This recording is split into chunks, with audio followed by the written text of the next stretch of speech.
All right. Phones cut the music. All right. Hey, we've got a special guest on tonight, Tory Smith Westhoff. We are going to be talking with her in a few minutes. And talk. She's an author. She's put out several books. Been in the paranormal for quite a while, and she'll be out here in a few minutes. First, I'll remove our little ghosty so we can see me. There we are. Of course, I'm not really impressive, but here I am. Anyway, we'll just get started here. Uh, just a minute. I will say it's nice to be back live. I've been doing a couple of tape shows and also a show by myself, but I now have guests lined up for almost the next 2 months. So we'll be going on with first time showing live shows for the rest of the summer at the very least, and maybe into the fall. So a very busy person. Just that's all I do. Just line up people, put it on my calendar. Tonight, special guest. Let me tell you a little bit about her. Okay. Tory has Tory Westhoff. She's been involved in the paranormal for 15 years. She's a paranormal help desk on Facebook. Very interesting. I'm going to talk to her about that, as she helps find teams to investigate the homes of people who are experiencing hauntings. Does it worldwide and is free of charge. Also, she's the author of the We Are series. She's researched the history of paranormal venues. The books contain the deaths and property and interesting news associated with the properties. They include death certificates, if applicable, obituaries, newspaper articles, census records, and plat maps. These books are designed for paranormal investigators to use as a tool to utilize during investigations. She's now got her books are on sale. We're the Children of Asylum. Online price is $50.86. Sale's going to be $35 for paperbacks and coil brown. Contains all the people 18 years and under that died on property at Asylum 49. We're Randolph County Infirmary. Price is $78.96. Order from this post will be $55 for paperback only. Your Edinburgh and Mara. We'll talk about the rest of her books and some sale prices she's got going on when we get her on, which I will be doing right about now if she is ready and willing. Well, first we got to start the show. This has been kind of the promo. This is what we're going to be talking about. This is who we're going to be talking to. So, Bones, go ahead and bring us into the show.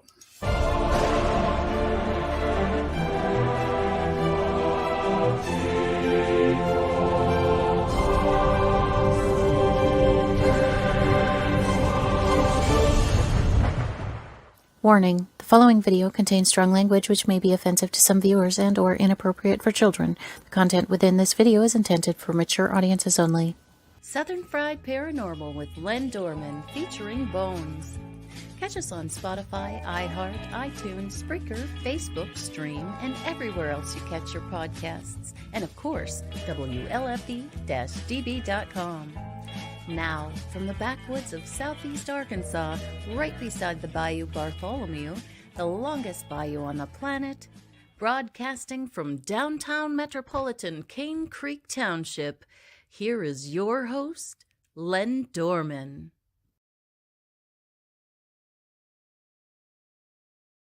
All right, I'm here. We seem to be on a little bit of delay tonight for some reason.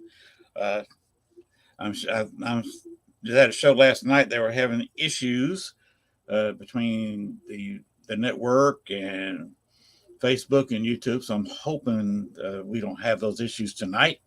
But we seem to be having a little bit of delay, so we'll just have to live with it. This is life on the internet.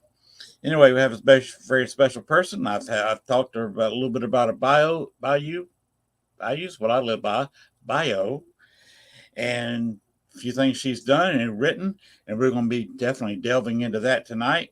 So if Tory is ready to come out of the green room and bring her out here, and here we are. Hi. How are you doing tonight?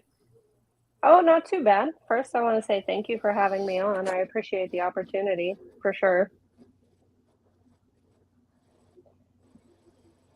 Well, I hear little I'm happy footsteps. that you're here, and thank you for being our guest. What?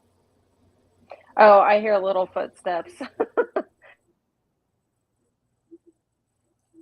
Oh, your dog sneaking up on you? All right. Yeah, your mic was muted there. It's fine now. Hearing footsteps is nothing new. On several of my shows, I've had animals jump in laps, climb on the back of chairs. Uh, I've had ghosts knock on the window here. I've had a Goodness. native Indian girl playing a flute that was loud enough for the guest to hear, Oh, wow. both the That's knocking interesting. and the flute playing. And yes, this was a dead paranormal area when we moved here 6 years ago. Nothing. There was absolutely couldn't feel anything, couldn't sense anything. And when you open up a ghost box, there was nothing there. You could have a ghost box and run it for a while, and there's nothing there. You could talk all you wanted to in it, trying to get somebody to speak. And what if there's not a ghost there? There's not a ghost. You drew But them in. since I started this, since the show, and I do a lot of chat room visiting different shows and experiments that's been held online. We've gotten activity around here, just to put it mildly. So this is no longer a paranormally dead zone, which was interesting regarding the history here. There is, in fact, one of the oldest cemeteries in the area. Is if you hiked across country, went out the back of our lot and into our new neighbor's lot behind us, and walked across his lot. Of course, that's going to take a while. His lot is about 25 acres. Oh, wow. That's a little So jaunt. that's a fair hike from my property line to the next road, and all through his 25-acre lot. He's building a retirement home. Oh, yeah. Well, that's what we have here is a retirement home. I'm 66, the wife's 60, and we came in here from Chicago and bought us 4 acres, which is as much as we wanted. Right. And 4 paid acres, for the I land feel, and is got still a lot. It's a fair amount, especially when you're cutting the grass. Yep. When you have to take care of it, I bet. Mm-hmm. But Yeah. we got what's the flight here? We've got 4 acres of land, and we got a free house with a deal. Nice. Can't beat that. Fishing lake, half-mile down the road, a bayou, a quarter of a mile away, Cane Creek, quarter of a mile away. We're surrounded by water. There's actually 2 creeks that form one creek on the property behind us, the big guy. And that's what we call him. I don't remember his name. So we were almost completely surrounded by water.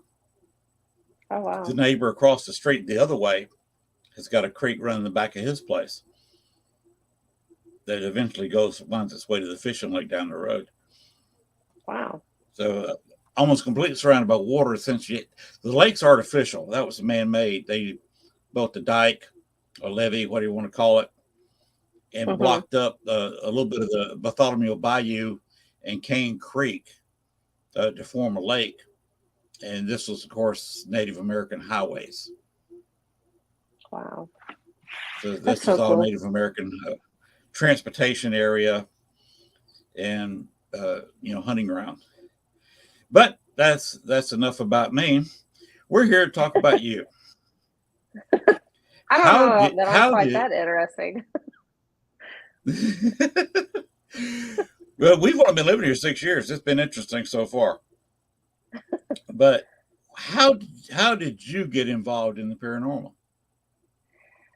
Well, I became involved in the paranormal. I grew up in a haunted house. This was back Oh, when, yeah, this was back when, you know, people talking about the paranormal wasn't really a common thing. And, back then we didn't have the internet or anything like that. So we didn't, there was like no resources. You know what I mean? It wasn't something that you could just hop on the computer and Google up or anything like that. Oddly enough, I was the only one that was experiencing things in this home. Nobody else in my home was having any kind of experiences that I knew of, or not that they talked about anyway. Um, I do remember like there was points in my life like growing up that I felt safer outside in the dark alone than I did in my own home. Um, and I don't think it was oh really wow. because it was like particularly bad. I think it was just because it was scary, if that makes sense. Because it was, I mean, there was just stuff happening that I couldn't explain. Um, they, let's see, like some of the things that happened where like my name would be called and nobody would be there. It would just be me at home. And I would hear like my mom call my name, but nobody was there. So it would like, it would sound like my mom, but it wasn't obviously her. So like I specifically remember there were times where like I thought I was going crazy because like all of this stuff was happening. And and then when you talk to people about it, I mean, in the event that you did, because people just didn't really talk about stuff like that back then. In the event that you talked about it, people were very dismissive about it. They're like, oh, that's just like your imagination, or um, you know, the, you know what I mean, like the typical dismissive comments that you would typically get. And I don't Right. like, and I, you know, like I don't blame anybody for those comments because I mean, quite honestly, back then, if I was on the receiving end of that information, I'm not so sure I'd believe me either, to be honest. You know what I mean? Because it was just stuff that you didn't really hear about very often, way before paranormal shows, way Right. before um, like you really had access to anything that would be um, considered, paranormal help, I guess, is the way that I would describe it. Um, in that home, that's the first time I ever saw a shadow figure. Um, it was it was crazy because it was like in the morning, like I had gotten up and I was on my way to the restroom, and you had to walk through the whole house to get to the bathroom. And we had like this great room that you had to pass in order to get there. So like I was walking and I just like glanced over and I saw it standing there. It was weird because it was like my brain did not register what I had saw until I already got to the bathroom, and then I poked my head back out and it was gone. It was such a split second, but I remember it so vividly. But it was like this black shadow figure, and it looked like somebody took a cookie cutter in the shape of a human and just stamped it out of the landscape. Like you couldn't see through it. It wasn't hazy. It was just black. It was the craziest thing that I've seen to date. So I've never seen anything like it since. Most of the shadow people that I've ever seen, like you've been able to see through them, and they're very quick and um, Right. like yeah, I mean, like something that you would see like a typical shadow, I guess, but typically they're not that black. And it was standing still, and I remember the best way that I can describe it is, you know how like when men get upset or they're getting ready to fight and they get that big like the puffy shoulders and arms, like when they're like squaring up to somebody. That's the best way. It was like standing like that. It was very the way that I took it at the time. It was very like its posture was very aggressive. Although I will say I never got hurt in that house. I was never touched or scratched. And also, this is coming from like a 12-year-old me. So, I mean, what was actually happening and what I thought was happening in my brain were probably two separate things. So, like, I feel like because I was so young, I probably interpreted that as aggression when that's not what that was. Because, like, the things that happened in that house, to like how I felt about it were completely different. Like, it just didn't match. So, yeah, that is how I dipped my toes in the paranormal, I guess. So, yeah, yeah, it it was So, definitely a very what drew you to crazy. writing books? Actually, that was it was kind of cool. I met Josh Hurd. He is the co-author on all but one of them so far. I met him at a Paracon in Kansas City back, I want to say it was like 2019, 2018, 2019, right around in there. And he is the owner operator of Malvern Manor in Malvern, Iowa. And when I met him in Kansas City, we started talking about his venue, and I was asking him questions. And um, one of, I think, the standard questions most people ask to any venue person is, how many people died there? Because I think people equate severity of haunting to like the number of deaths that took place at a specific location, which isn't necessarily true, but I mean, it kind of is, but kind of isn't. Like, I don't know. I guess it just kind of depends on your viewpoint, but like whenever you have a large amount of people that died in one location, one would assume that it would be haunted. But I think as people that Yes. are curious about the paranormal, we want to know what that number is. We want to know how many.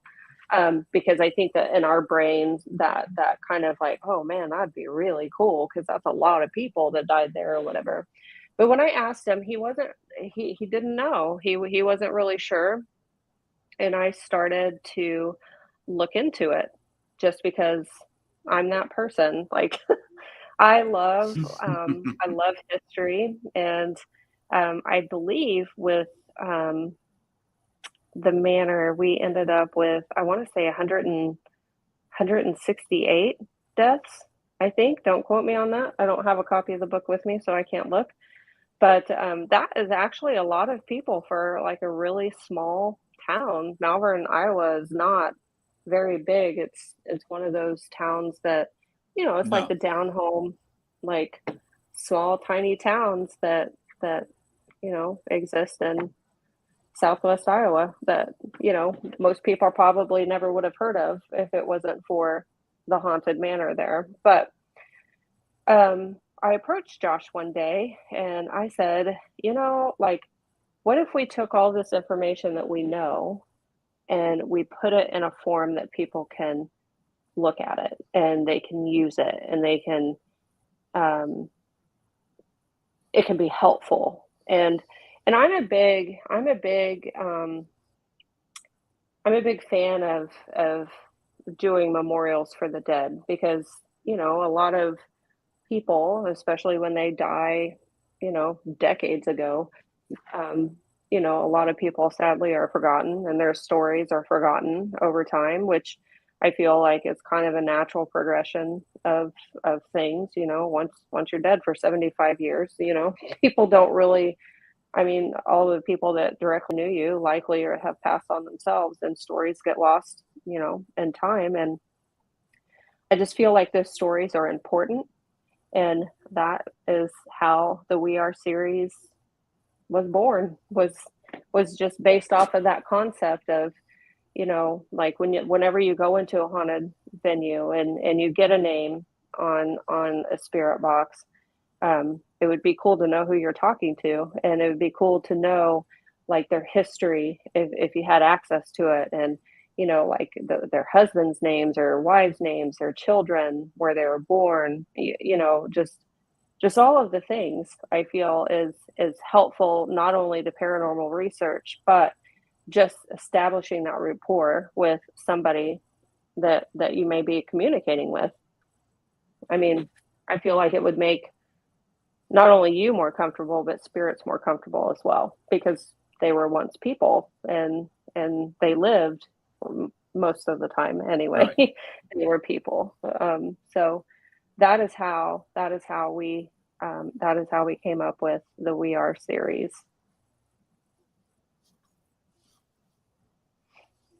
Okay. There's two schools of what you're talking about. I know some psychics that don't want to know anything. Mm-hmm. Some of them want to wear blindfolds. They don't even know where they are. Mm-hmm. They want to go Mm-hmm. into a place, having never been there, never seen it, don't know anything, so they can do their thing. Mm-hmm. Others, and I'm one of these, I want to know the names of people. Who most Mm-hmm. haunts this place? Give Mm-hmm. me a name, because I've always gotten more results instead of walking into a room and saying, "Hey, if there's anybody here who want to talk, let's talk." Mm-hmm. I've got more results when saying, "Hey, Bob, I know you were here 2 weeks ago, last month or last year, talking to somebody I know, Rick or James or whoever was there. Mm-hmm. Would you like to come out here and talk to me?"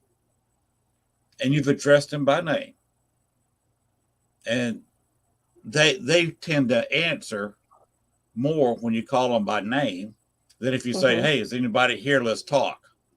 Mm-hmm. And That I feel that's like, I've got more results, but some people don't. They don't want to know anything. right.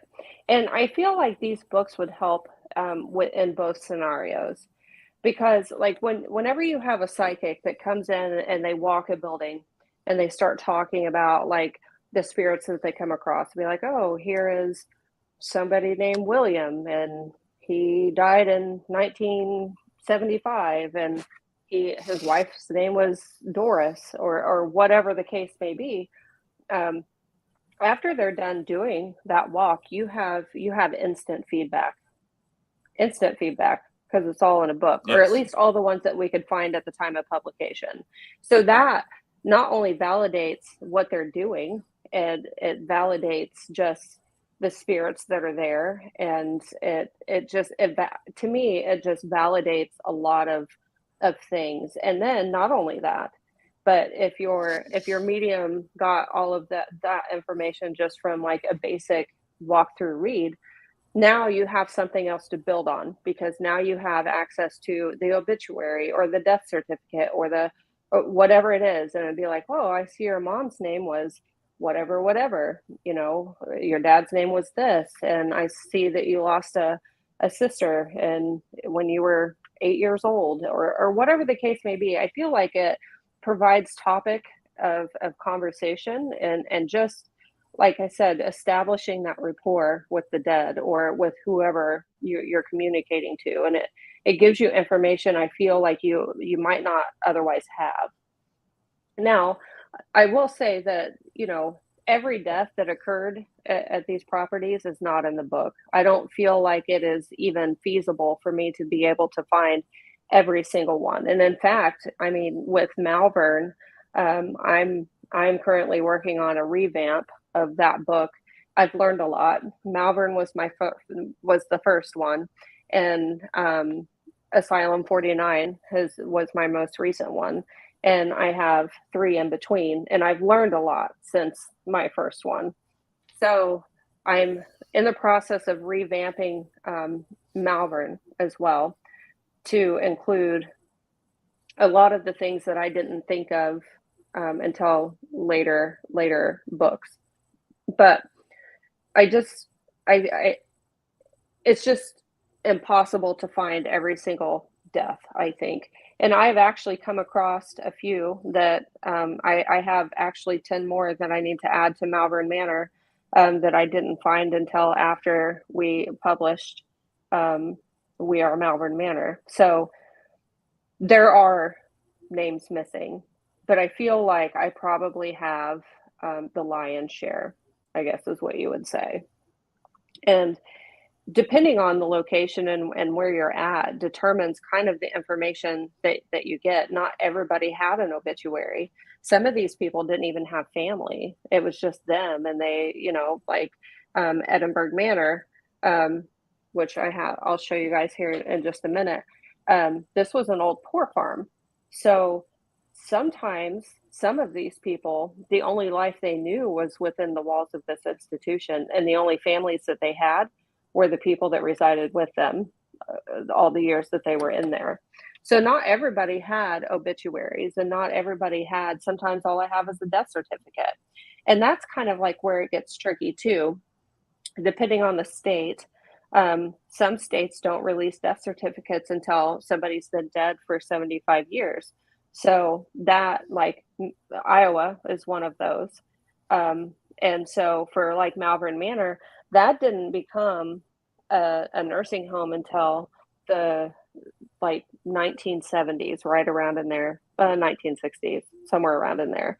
So I don't have access to the death certificates of the people that died there, not yet anyway, because they've not been made public. Kansas is one of those states, they do not publicly release death certificates, period. Like, they just don't. So though the rules on death certificate, them releasing it are different. That varies by state. So not all of them have that, which, I mean, you can tell a lot of information from a death certificate, and they're kind of cool to look at. If somebody's not ever seen a death certificate, they're kind of cool to look at. I mean, it tells you, when they were born. It tells you the date that they died. It tells you where they died at. It tells you the cause of death, and whether it was an accident, natural causes, suicide. It lists their parents' names. It lists where they were born, where their parents were born, where they were buried, all of that stuff, which actually comes in very, very, it comes in very handy for like when you're researching and doing genealogy and things like that. And that's another thing that I do love about these books is people that, there's nothing, and any genealogist could probably agree that they're like, if a family member died in an institution, there's nowhere to look for that. Like on any genealogy website, you can't say, oh, well, my loved one died here. There is no search for any institutions at all, anywhere. Like, you just have to go by name. So in that aspect, I hope that these books help like families that may be looking for their loved ones, if they know that, hey, they resided at Randolph County Infirmary, back in 1956, and I want to see if maybe they died there or whatever. So I'm hoping that it just helps everyone. That's my goal. Okay. So your main goal is to help people. Yes. It always has been. It always has been. That's interesting. It's a little different than me. I got in it for knowledge. I just wanted to learn things. Learn how everything works. A lot of it's curiosity driven. I will say that I am very curious about the afterlife, and I think everybody wants to know what happens when you die, and it's weird because it's scary, but it's interesting at the same time. It's kind of like the old internal conflict. It's like, do you really want to know? Yeah, I really want to know, but I'm kind of scared to know. But yeah. Sorry, my dog's snoring. If you can hear that, I don't know. No, I cannot hear it. So at least he's not barking. Right. Yeah, he's just laying here sleeping, snoring. Yeah, nothing wrong with that. He's obnoxious. How many books have you written now? Let's see. 1, 2, 3, 4. I just released my 5th one, like maybe a month ago, something like that. I started working on Asylum 49, which is in Tooele, Utah. It was the old Tooele Valley Hospital. That's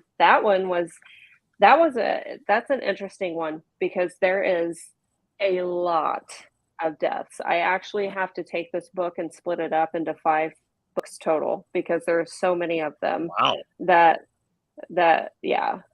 it's insane. I did make that mistake with Randolph County Infirmary. If anybody looks up any of these books, You can find them all on Amazon. Randolph County Okay. Infirmary That's is, that's that's Malvern. That's Maven. Let's see. Melbourne. That's Edinburgh. Yeah. Or Edinburgh. That's Edinburgh right there. Yeah, Edinburgh Manor. Is this the one you Yeah. want to talk about right now? Okay, go ahead. The next one, actually. The next one. Randolph County Infirmary. Yes, that one. There That we go. book is super expensive. It is $80 on Amazon. Unfortunately, we have to put the books at a certain price because Lulu makes us, for one. And they make you because of all the fees associated with selling on different platforms like Amazon, Books a Million, all of that stuff. So a vast majority of that is fees that they charge. But I have a book sale going on. Like, if you order from me, I can get it cheaper. But Randolph County Infirmary is an $80 book, and it is, I want to say, 600 pages. It is a monster of a book. I should have split that book into 2 books, but like I said, I've learned a lot since the first one that I wrote, which is why with Asylum 49, I'm splitting them up to make them more affordable. Because not everybody can drop $80 on a book. That's a lot for a book. And, I mean, quite honestly, like, looking at it, I'm like, I'm not sure that I would want to spend $80 on a book, especially if you don't know what you're getting. And that's what I love about these podcasts and things that I can talk about, like, what actually you would be getting in that book. That book alone took me about 6 months to write, right around in there. Wow. To do all the research and all of that. But there is, when I talked to that owner, I asked them, how many deaths do you tell people, like, on your paranormal tours and things like that? How many deaths do you tell people? And his number, the actual owner said, I want to say it was like 60 something. And then when I spoke to a person that gave tours, he's like, we don't really know for sure, but I estimated right around 250, right around in there. And he's like, and I feel like that's, maybe overshooting it maybe a little bit, but we're guesstimating about 250. I have successfully 100% proven 501 deaths that took place on property at Randolph County Infirmary. And those are just the ones that we know of. I know that, like I said before, it's almost impossible to be able to prove every single death. And the reason for that is, most of this is just is online research. And if they haven't digitized all of their newspapers, I'm not going to find them because they're not online. And I can't, I mean, Randolph County is like 12 hours away from me, right around in there.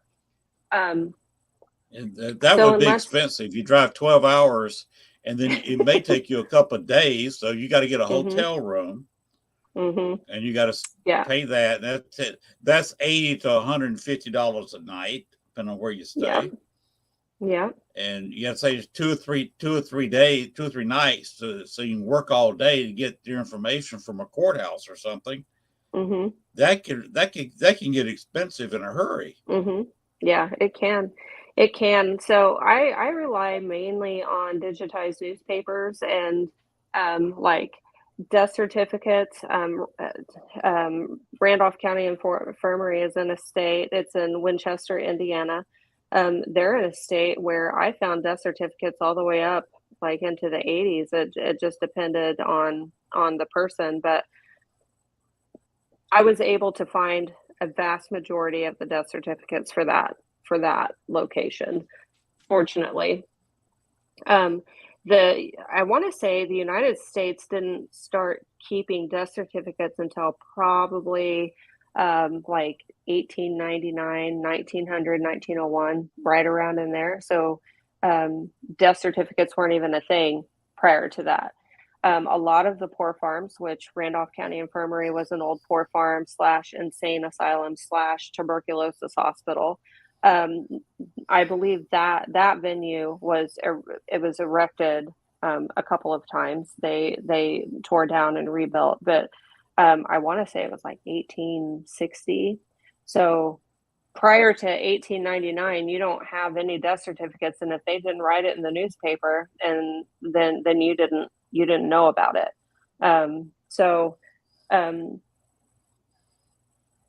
I know that that's one of the areas for them that was like prior to like 1900, how many deaths, and I don't even remember how many I found, but it wasn't that many. It really wasn't, because like I said, people that went to poor farms back then, poor farms were designed, it's kind of like modern day Medicaid, or welfare, if you will, but it was just a version of that back then. But like your older population, when they got so old they couldn't work anymore, or they got sick, or they had a stroke and they were paralyzed or whatever, if they didn't have family to take care of them, then they were often sent to the poor farm. And poor farms typically were about 150 acres ish. Like some were more, some were probably maybe a little less, but typically around 150 acres, and they were owned by the county. And what these poor farms did was they were kind of self-maintaining little cities almost, in a way, and they like grew their own vegetables. They had their own livestock, and they made, they baked their own bread, they made their own butter, and they, got their own milk from their cows, and they, basically it was like the farm life, only it was a lot of people. And the people that couldn't work, the able-bodied were the ones that took care of the unable. A lot of people, like, it was crazy, like reading some of these newspaper articles and how they describe people. Like, people today definitely wouldn't talk like that, but like on census records and things, sometimes they would label some of these people. It'd be like, so and so, and next to it they would put deaf and dumb. So, just common things that we wouldn't consider a problem nowadays: people being deaf, people being autistic, people being Down syndrome, just different different problems. They would go to the poor farm because they weren't considered normal, so they would go to these poor farms, and the county would then take care of them.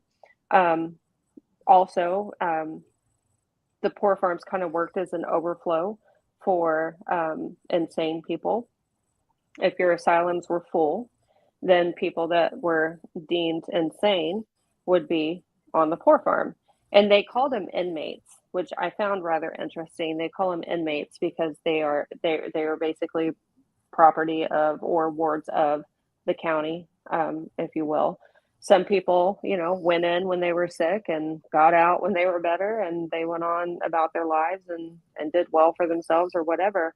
But yeah, so it also worked as kind of an overflow for like prisons, or jails, I guess, when the jail was full.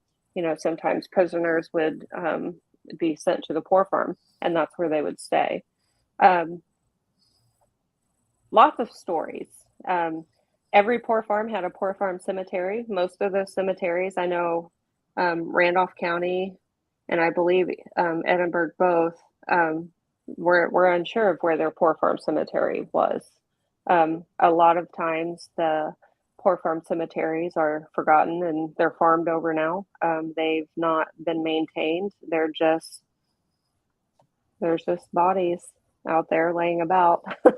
And nobody, it's not, I don't know. It's not funny, but it's just, I'm kind of awestruck by it, that, we have human beings like in the ground and we're farming over them because people have no idea that they're there. Most people don't even know they're there. So. Well, about that, I lived in Chicago 14 and a half years. Mm-hmm. So I'm not from there. But as having lived there for 14 years, I'm not surprised. Mm-hmm. there's a cemetery there, and you can look this up. It's called Lincoln Park. Very Okay. nice, very beautiful park in a high-end north end of Chicago, right there on the lake. Mhm. So it's scenic. People walk their dogs, play frisbee. There's a soccer field. There's softball fields, and it's a well-used area. It's also right next to the Lincoln Park Zoo, and you can look up some of the problems there because the original name of the area was City Cemetery. Oh, They wow. decided to move it in 1868. And you've heard all the stories about Chicago and corruption. Mm-hmm. Mm-hmm. They still have issues to this day with corruption in Chicago. And back in 1868 was no different. They hired a guy, even though he charged more than anybody else that bid for the contract. He probably greased a few palms in the back room and got the job. His job was to dig up the bodies out of the potter's field. You know what a potter's field is, so Mm-hmm. explain it to people who don't know what a potter's field is. That's the people who are poor that died and maybe didn't have enough money for a funeral, didn't have family, and they would just put them in so-called potter's field in a The barely county marked grave. area. Yeah. Yes. And they had a large potter's field there. They also had a Catholic section there. And this guy was supposed to move the bodies and place them in different cemeteries around town. In other potter's fields. Well, of course he's corrupt. He found some old plywood, put together caskets, put some earth and some stones in the caskets, moved the headstones, never dug up the bodies. Man. Under that softball field, frisbee areas where dogs walk in Lincoln Park, there are, some people say 1,000, some people say 2,000 bodies buried under there. That when they're playing softball or playing frisbee with their dogs, there's bodies there. Every time Lincoln Park Zoo expands, like when they dig a new pit, they've had to call the police several times over the years where they found dug up bodies because they're expanding the zoo. That's crazy. So Man, it's that's not crazy. plowed over and farmed. It's simply the headstones got removed and they use it as a park.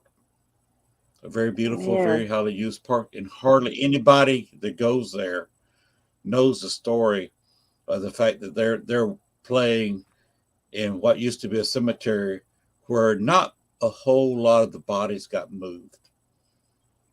So, like, is there claims of a lot of paranormal activity in that area?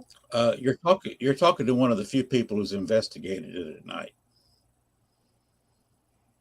That's interesting. Did you have a lot? Yes.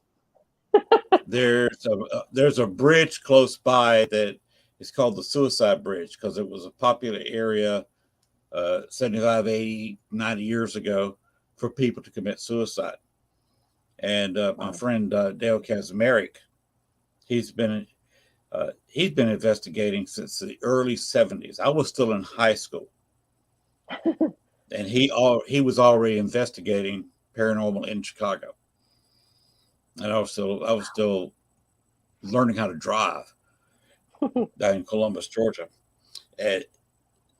and he investigated that bridge that night, and got voices, got several EVPs in the area. Wow. It'd be interesting to see, like the ledgers of the people that were supposed to be buried there. Like well, the most original. of they were too poor. They're kind of like the people you're talking about. Mm-hmm. They were poor. They didn't have a family, and they didn't really care. This is Chicago in the middle of the 19th century.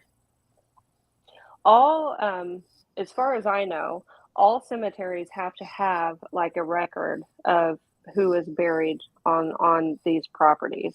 I mean, even the poor farms had to have record. All poor farms had ledgers of who went in, who went out, who died there, and where they were buried. Right. And like if they were transferred to another facility, all of that stuff was in there. And typically, it would be like a typical ledger would be like, John Doe, 34-year-old white male.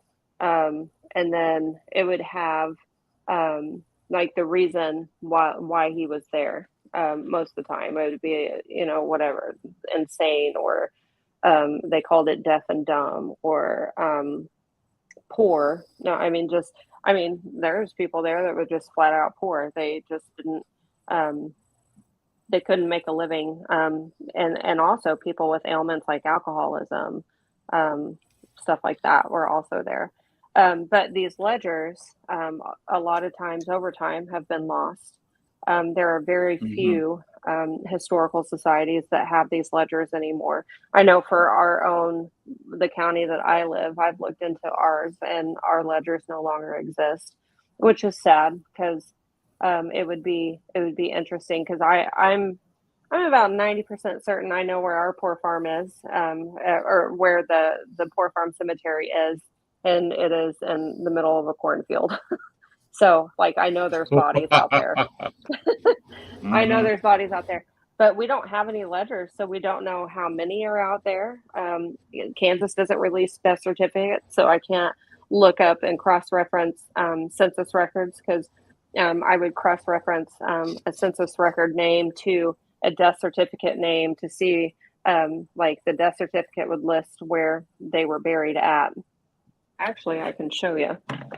Okay. Because Edinburgh, whichever you want to say, has a lot of death certificates. Let me find one that's easy to So which book was that?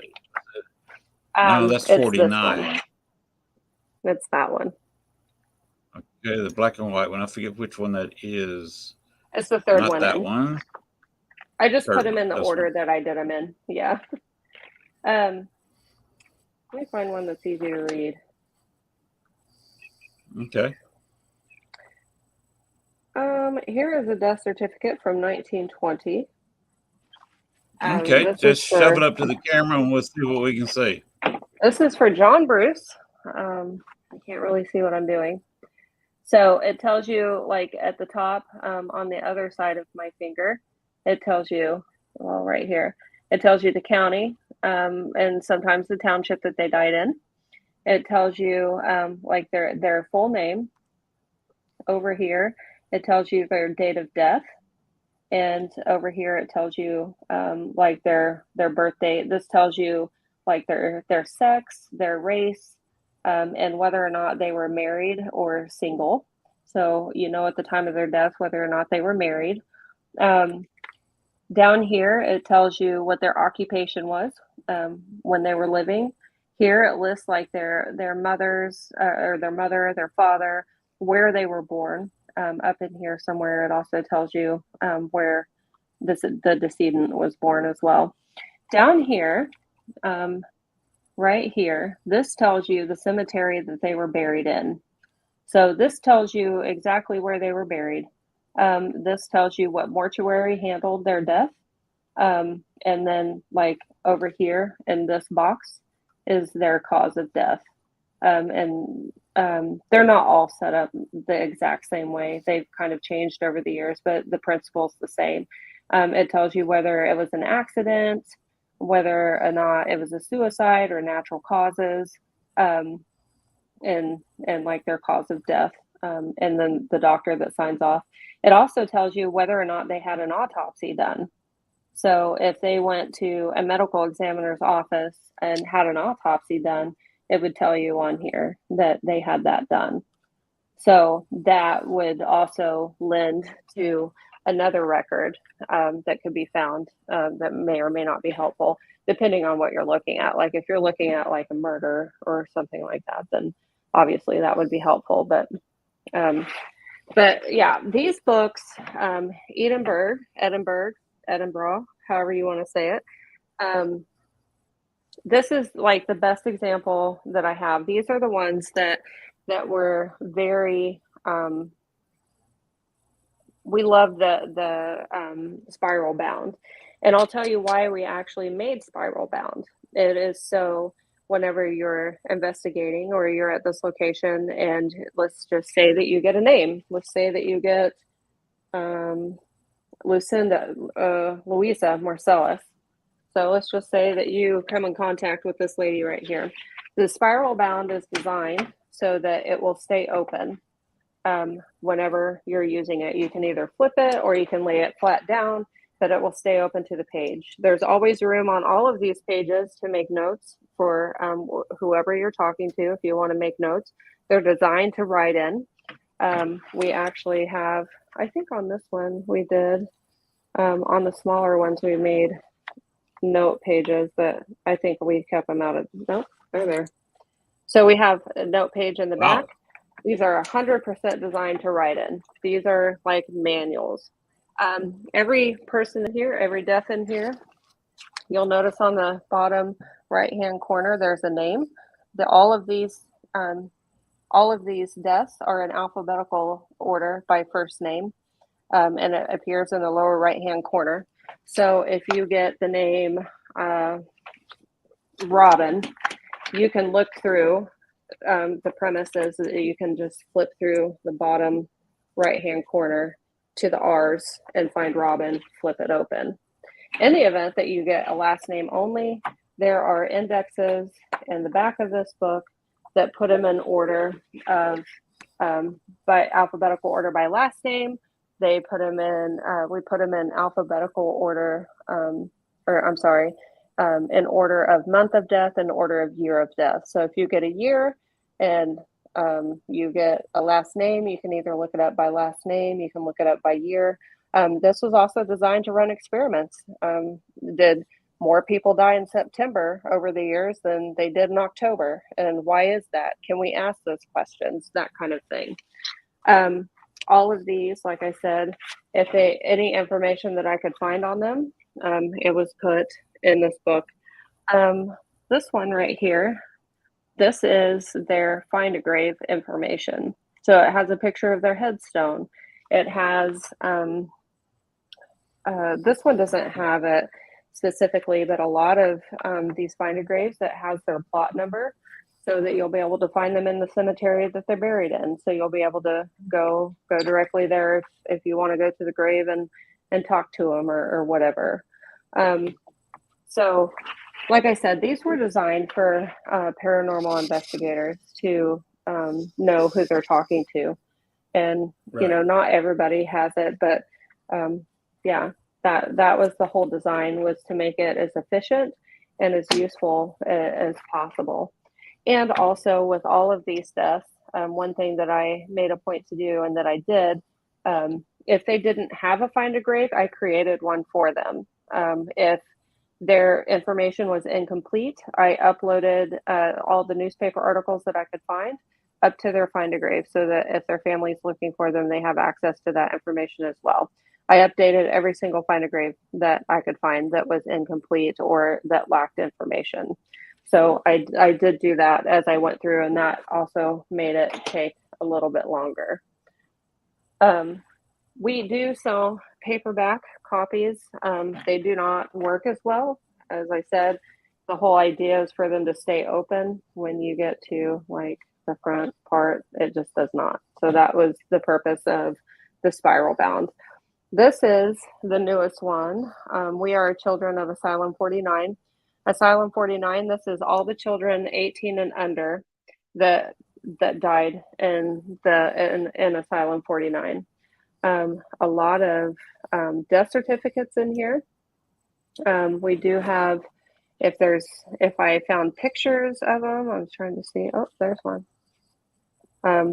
If there was pictures that could be found of them, I found pictures. I don't know if you can see that little dude. Newspaper articles,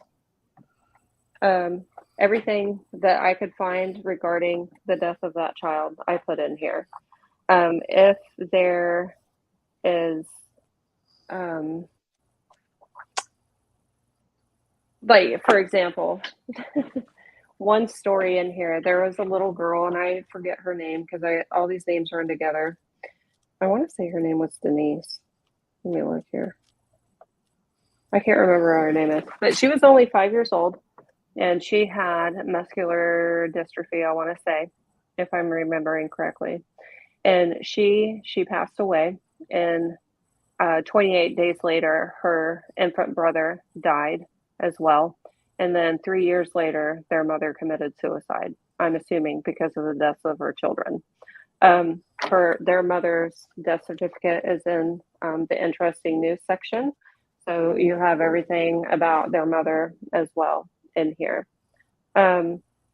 Anything that I could find that was related to their deaths or newspaper articles that were too long, I put in the interesting news section.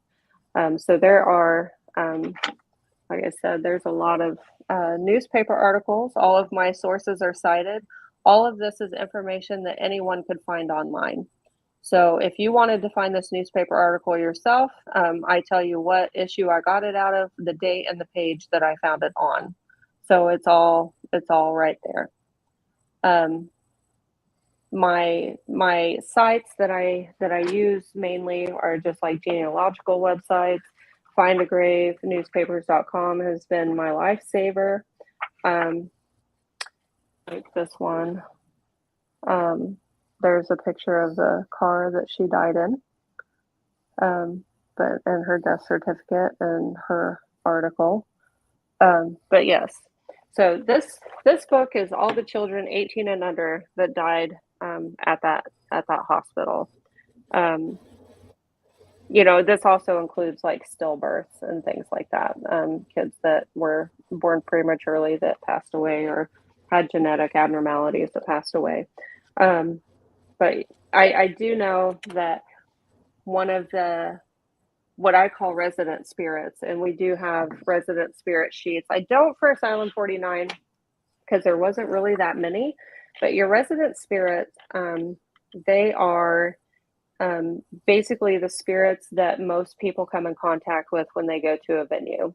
Like Malvern Manor, for example, Gracie is one of their more popular spirits, and you have like Shadow Man, and you have Inez Gibson.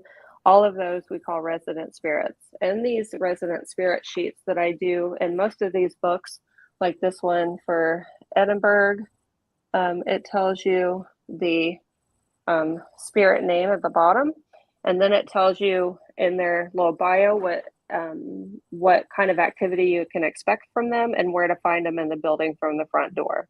So if you were to walk into the front door, this book will tell you exactly how to get to that spirit and where they're at.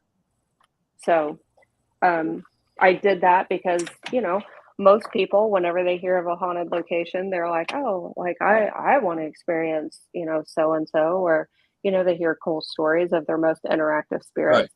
Right. And their resident spirits, even if I cannot prove that they died there, they still earn a spot in the book because they reside there, period. So yeah. That's a lot of information coming at you at once, isn't it? That was a lot of information, and you see you have my rapt attention because that is all very interesting and very thorough. I try to be as thorough as I can because it's important to me that people, I don't ever want to mislead anyone, and I don't ever want to be, everything in this book is factual. I can 100% back up, and I can show you where I found it. None of it is, how do I want to say it? Like, I don't want to sensationalize anything. You know what I mean? When I say 501 people died at Randolph County Infirmary, I can 100% prove without a doubt and show you that there indeed was 501 people that died at Randolph County Infirmary. And that was that was the goal. Is I want all of this to be factual, and I don't want to mislead anyone, and I don't want to sensationalize anything, or my character is important to me, and my integrity is important to me, and so I want to make this as complete and as accurate as I possibly can through historical data. Well, your reputation and your word is Mm-hmm. quite basically, no matter how much money you have, that's all you have. Mm-hmm.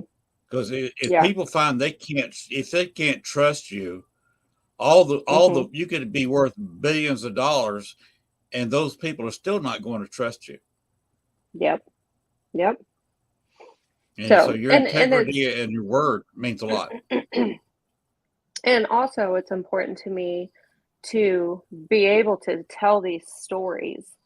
And one of the cool things that I like about these books is people that go through, and I know that excuse me, I know that to read a book like this would be hard, I think, in my opinion, because it's not a chapter book. It's not it's not like a story.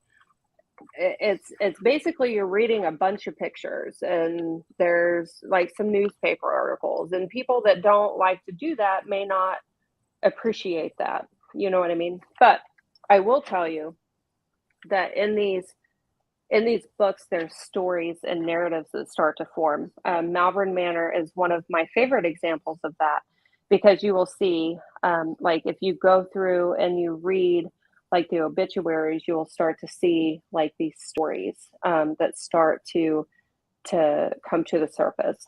Like for example, there is a person in Malvern Manor, in the Malvern Manor book.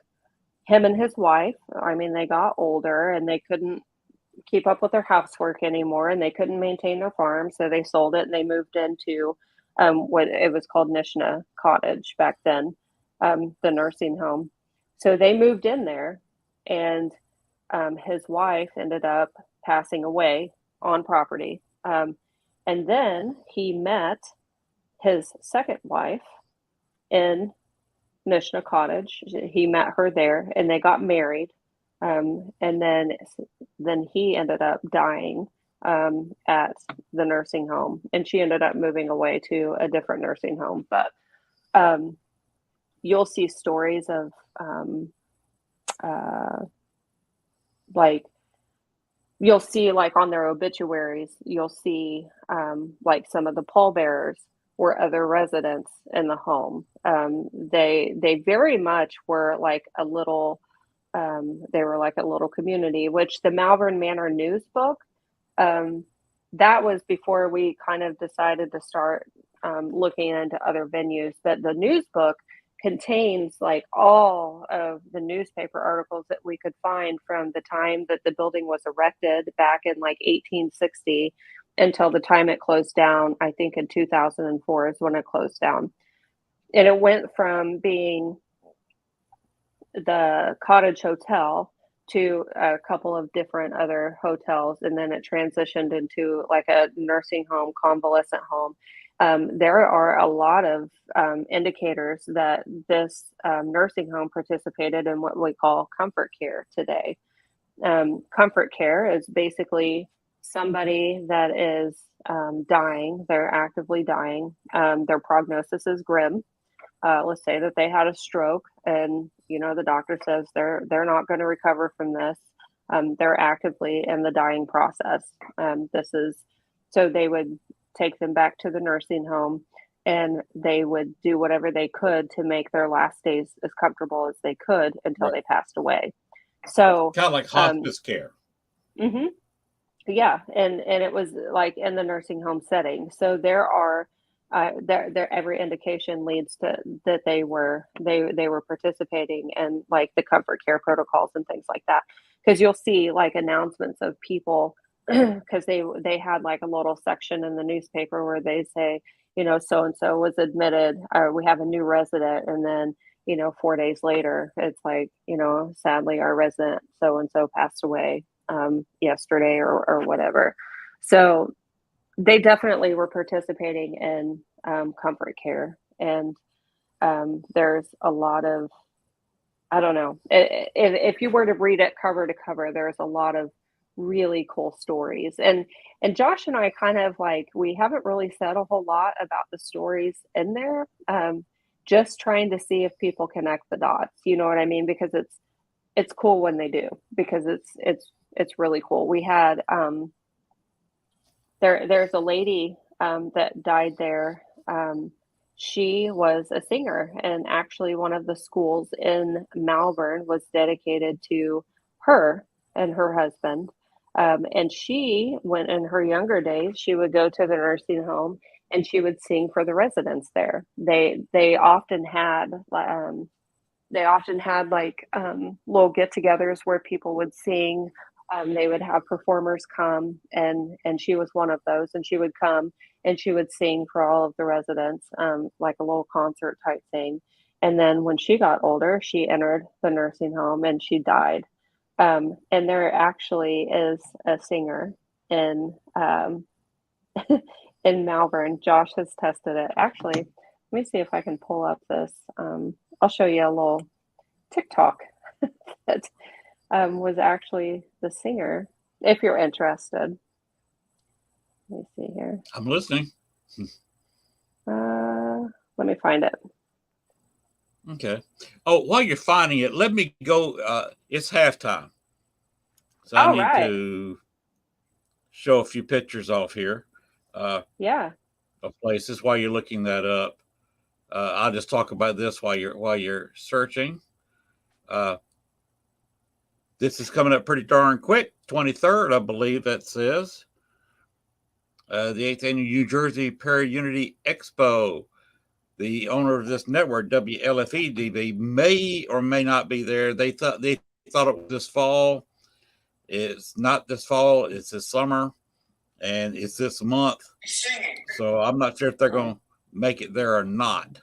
So that's just an event. If you're around, you recognize all these people here: Ghost Hunters, Destination Fear, Ghost Brothers, Amy Allen, Chip Coffey. I think Chip Coffey is well enough now. He has some medical issues. I'm thinking he makes this. My friend Dave Schrader. Tell a little story about Dave Schrader.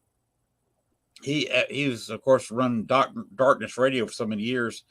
He actually interviewed me in Bachelor's Grove about an event that had happened to me in Bachelor's Grove, where I was literally standing a matter of feet away from where the incident happened that I was talking about. And he played that on his show. So he's a very interesting person from that viewpoint. Now, let's see. We got this one.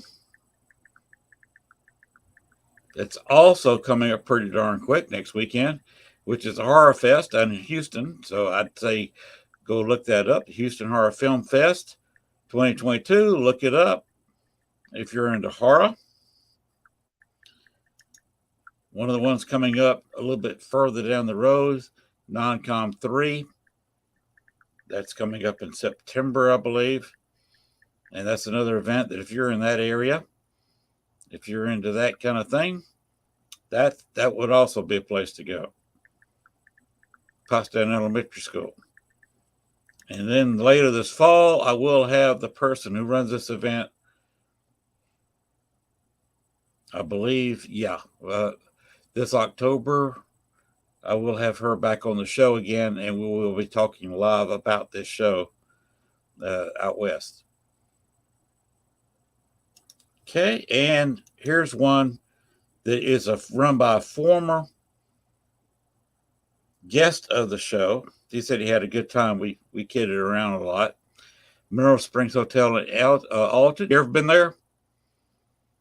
Where is it? It's Alton. So the Mineral Springs Hotel in Alton, Illinois. Oh, I have not. It's got it was a prison war, Civil War prison camp. Oh, wow. I'll have to check it out. I love There's a stuff like couple that. of them there. Well, To Die in Chicago, I mentioned that before the show, was written by George Levy. Talks about the 4 years that Camp Douglas was run south of Chicago. Mm-hmm. And they started as a training camp for people who were being drafted out of Chicago to go serve in the Civil War. And they started running into Confederate prisoners, and they hadn't opened up any prison camps. They hadn't thought about that far. They were more worried about, the next day. They weren't worried about, well, a month from now we might have prisoners here. That hadn't crossed their minds yet. So they decided to go ahead and make this trainee camp. Some of it was for training, or actual training camp. Most of it got to be used as a prison and became a rather notorious site during its 4 years of operation. And turns out that between 4,000 and 6,000 people died there. Wow, that's a lot. Because they heard about the notorious Andersonville down in Georgia, where they were dying of scurvy because the Confederacy, of course, they couldn't feed their people. Especially after Sherman marched through Georgia and tore it all to pieces, they couldn't feed the native Georgians, and Anderson was down in Georgia. They sure couldn't feed several thousand Union prisoners, so they were just surviving on next to nothing, and were dying of scurvy, of starvation, malnutrition, and disease, of course. And they stopped feeding up in Camp Douglas in Chicago. They stopped feeding them fresh vegetables. And no fresh fruit, fresh vegetables, you know what you get? You get scurvy. Mm-hmm. And which makes Scurvy you is lose all your something teeth. that's a term I haven't heard for in, gosh, a long time. Mm-hmm. And without fresh fruit, it's vitamin C. It's a lack of vitamin C, and without fresh fruits and vegetables, you don't get it. I know guinea pigs can get it, oddly enough. Ask me how I know, because I had a guinea pig. But yeah, it was, now that you mentioned like scurvy and things like that, it's interesting on some of these death certificates, like what they would list as a cause of death back then. They had like insanity, like they would list the cause of death as insanity, which, I mean, obviously that's not accurate. That's not cause of death. Right. I mean, that may have contributed, but it definitely was not. Here's this video I was going to show you. This is at Malvern. Let's do that. This is Josh using the Geoport, and this is the spirit singing. Hopefully it's not too loud. It's kind of choppy, but... Holy shit. That's awesome. Oh my God. Whoa. You have a pretty voice.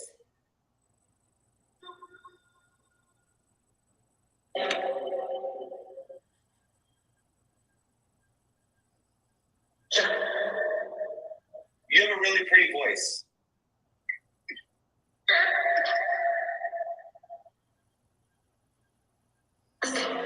Sing again. Please sing again for me.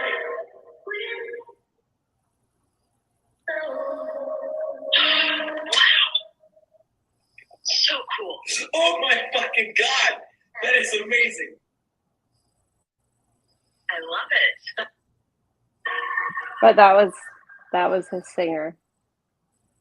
And he actually tested that several nights in a row, and he got a singer every single time. But her name was Ethel Chantry. Well, I don't know if that's particularly who that was, but the singer that died there was Ethel Chantry. I think that's what her name was. So yeah, it's really cool. Like the stories that start to form on there. Okay, what I'd like to do now is go down. We'll start from 1 and go to 5. Okay.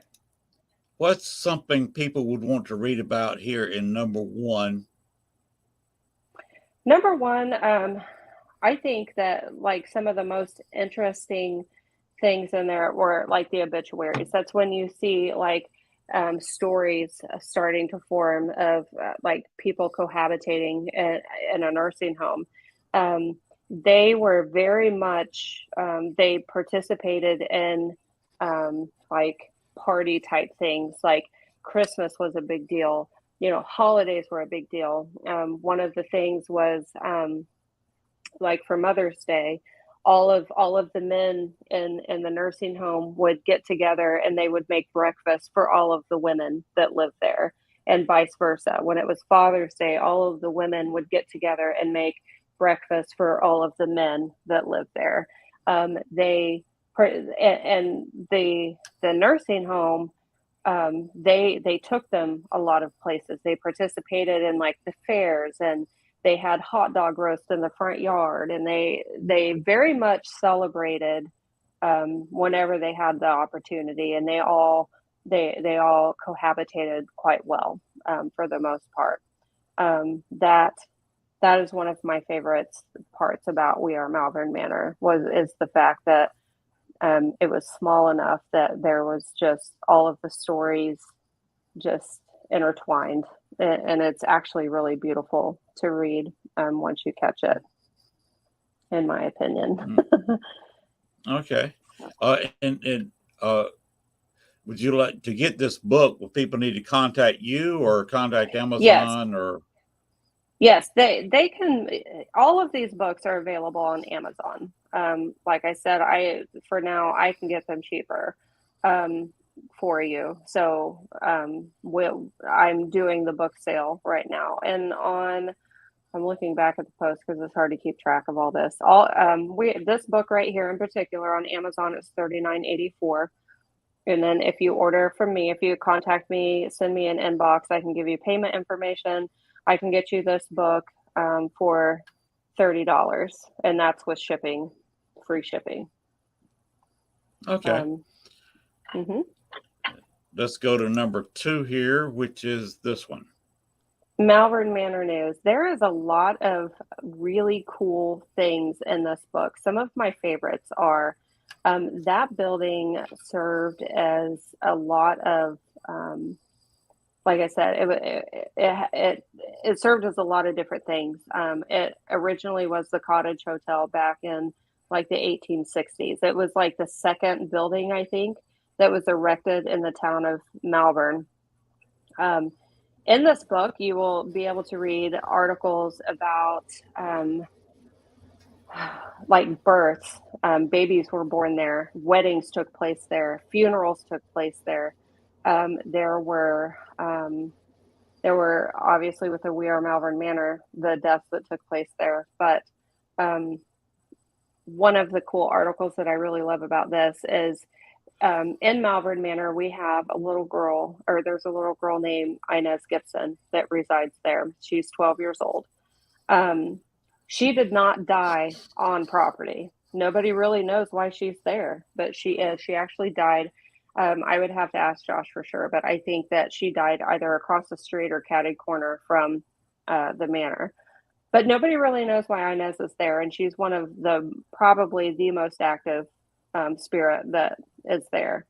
But there is an article in this news book where her father was run over by a vehicle, and they brought him to the Cottage Hotel back in the day, where he almost died. He was unresponsive for 24 hours. It broke both of his legs. It punctured his lungs. I mean, he was real tore up from being hit by this car. And like a little piece of my brain makes me wonder, is that why Inez is there? Is because her father was taken there? And I mean, there's so many different, I don't know, theories or ideas that you could draw from this book. And that's what I love about this book in particular, is there is a lot of history associated with that place, and that's what I love. And then I have an interesting theory about what you were talking about there. I ran into one incident in Chicago at the Ethel's party.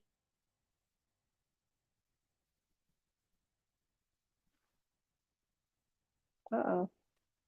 Did I lose you?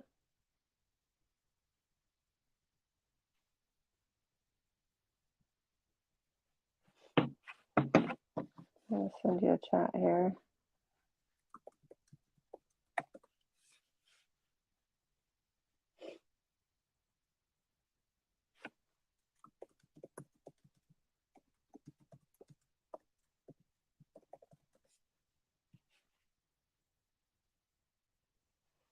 I don't know if anybody else is frozen. I can see myself. I'm not frozen, but his sound cut off and he is absolutely frozen. So I don't know. Oh, so it's just me. Hi, guys.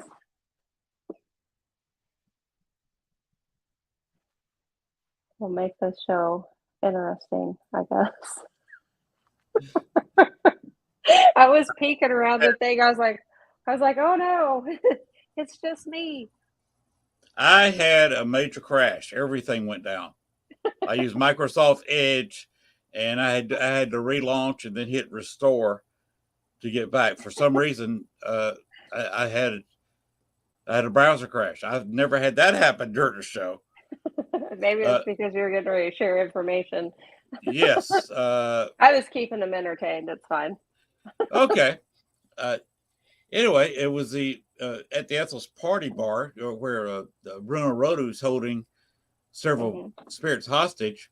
One of them was a young girl, and we couldn't figure out what a young girl was doing there, or why she would be there with no other family members, not related to anybody. But we did some research, called her name, and took a while to do all this. The Ethel's party is right there on the interstate, the Eisenhower, going north-south in Chicago.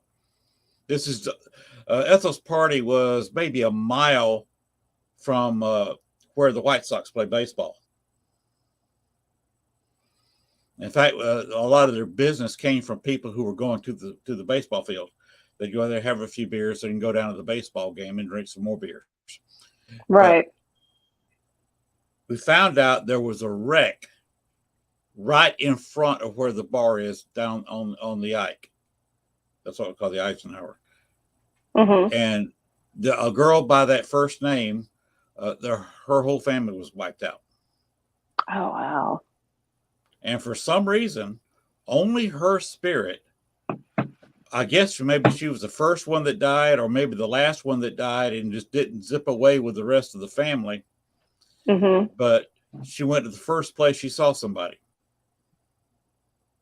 And this was this bar.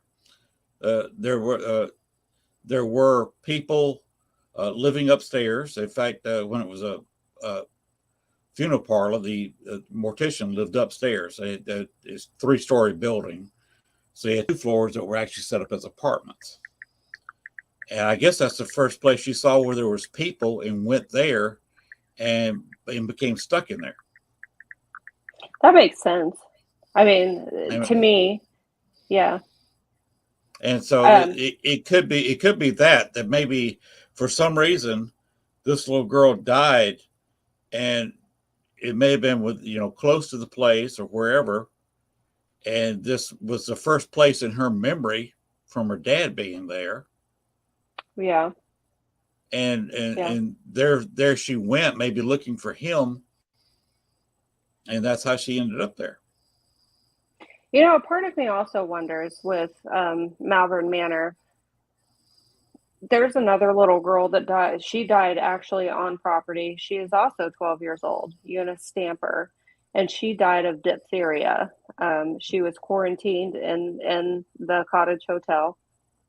Her dad was what they called a landlord, which I think, like modern day, that's not what we call a landlord. Back then, they lived on property and basically maintained it, and that's what they called a landlord back then. But him and his family lived there, and she died of diphtheria at 12 years old, 10 years later.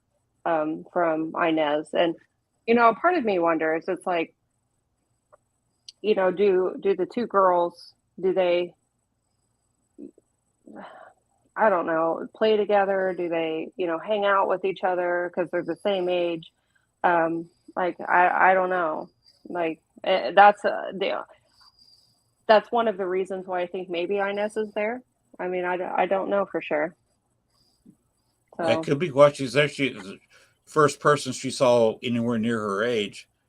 And who knows, that may be why you had trouble contacting them. They're busy playing with each other.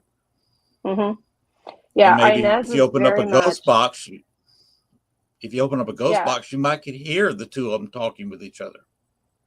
yeah, I know that like the Inez, she's been investigated like pretty in depth. I mean, like I said, she's one of the more active spirits that reside there, and she's very interactive. She likes like light up toys and things that have lights on them and make sounds. There's like a little touchpad piano up there that apparently she plays with every now and again. You'll hear it's like one of those kick mats for like babies. And like if you like barely like touch it, it'll make the piano key sound. It's Right. like it's kind of like what was that show? Big, with Tom Hanks or whatever, that piano thing that's on the ground that they jump on. It's similar to that, but it takes very light pressure to make the piano key go Okay. off or whatever. So I do know that people hear that from time to time upstairs. She'll play with that, and there's a crap ton of dolls in her room. Eunice is one of the ones that's kind of lesser known. She was actually found maybe a year or two ago. Nobody even knew she existed. They got the name over Geoport several times, but nobody really knew who that was. And then we found her, and it turns out she died of diphtheria on property, which also was like one of an interesting thing because Josh has a Patreon page or whatever, and he'll go live on his Patreon, and everybody will get on there and talk. And one of the things when pandemic came out, it was when pandemic happened back in 2020, kind of mid 2020 or whatever. I remember like people having a conversation: are the spirits at Malvern aware of like COVID that's going on right now? Are they aware of the pandemic? Are they aware of like quarantine and all of this stuff? And the answer was yes. They were quite aware of what was going on, which is interesting. It's like, how would they know? Like, so many, I don't know, so many questions, and it makes you wonder: are they hyper attuned? Because diphtheria is also airborne. It is not. It's spread through like droplets or whatever. It's like so. Right. I can guarantee you that Eunice was not the only person that was quarantined to that building, and she likely was not the only person that contracted diphtheria, and likely probably not the only person that died from it either. We just can't find record of that happening. But the odds of other people contracting it was very high because, I mean, it spreads just like COVID does. I mean, and you see Right. how fast it goes through the population. And they So, probably didn't have the mask like we do today, or the sanitation that we do today. Where you just got alcohol dispensers in every hallway. So you go get a few drops of alcohol and you have to rub them together. And you got your face mask covered by a heavy duty mask, and you're fairly safe, unless something gets in your eye. And even some people wear face shields now. And it's crazy to think that like back then, I mean, you just took your chances. If you got it, we hoped you make it. But if you didn't, then man, that sucks. You know what I mean? Like people died so young back then from, Yes. like the flu, like things that a lot of people die from the flu nowadays too. But I feel like back then, before we had modern medicine, a lot of people probably died from, a lot more people, I guess, died from things like the flu and diphtheria and things like that. Now we have vaccinations for diphtheria. I mean, I don't think people even get that nowadays, but but they were very aware of like the pandemic and things that were going on, which is quite interesting to me. It's like, how do they even know? Yeah, I did an experiment one night in Bohemian Cemetery in Chicago. Well, it wasn't so much me; it was the guy I was there investigating with. He was a big Titanic fan, and we were investigating some of the people who died on the Eastland, and that maybe some other history you may want to delve into in Chicago. Chicago's got a lot of varied history. The Eastland disaster there on the Chicago River killed about spookily the same number of people that died on the Titanic, except for the Titanic, it was mostly people who worked on the ship. They got the far majority of the passengers off. But the reason it killed so many was almost the entire crew went down. The Eastland, there was only about 50 some odd crew that worked the whole ship. And the rest were passengers. So it killed many, many more passengers than the Titanic. And we were there investigating where quite a few are buried from that disaster. And he said, can you name me the captain? Well, first he said the year the Titanic sank. We had a box. We operated a ghost box. We got the year immediately that the Titanic sank, which indirectly caused the Eastland, because it was just a year or so later, because the new regulations coming out with the lifeboats because of the Titanic. The Eastland had lifeboats put on the top of it, which is the only place they could put them, because it was a tour ship, and it made it top heavy, and that's what made it capsize. Oh, that's crazy. So the Titanic indirectly caused the Eastland disaster. And then he said, can you name me the captain of the Titanic? And the spirit we were talking to named the name of the captain of the Titanic. Wow. It kind of makes you wonder. It's like, are they all knowing over there? You know what I mean? Like, do they have access to like information that, like right now, I don't know what's happening across town from you. Like, if somebody were to die across town from you, I have no clue.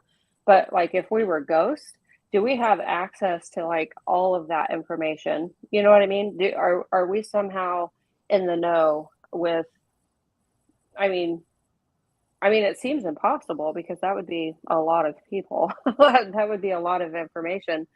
But it's like, are they, that would basically insinuate that like their brains don't work like ours. Well, their proverbial brains, I guess, not their physical brain.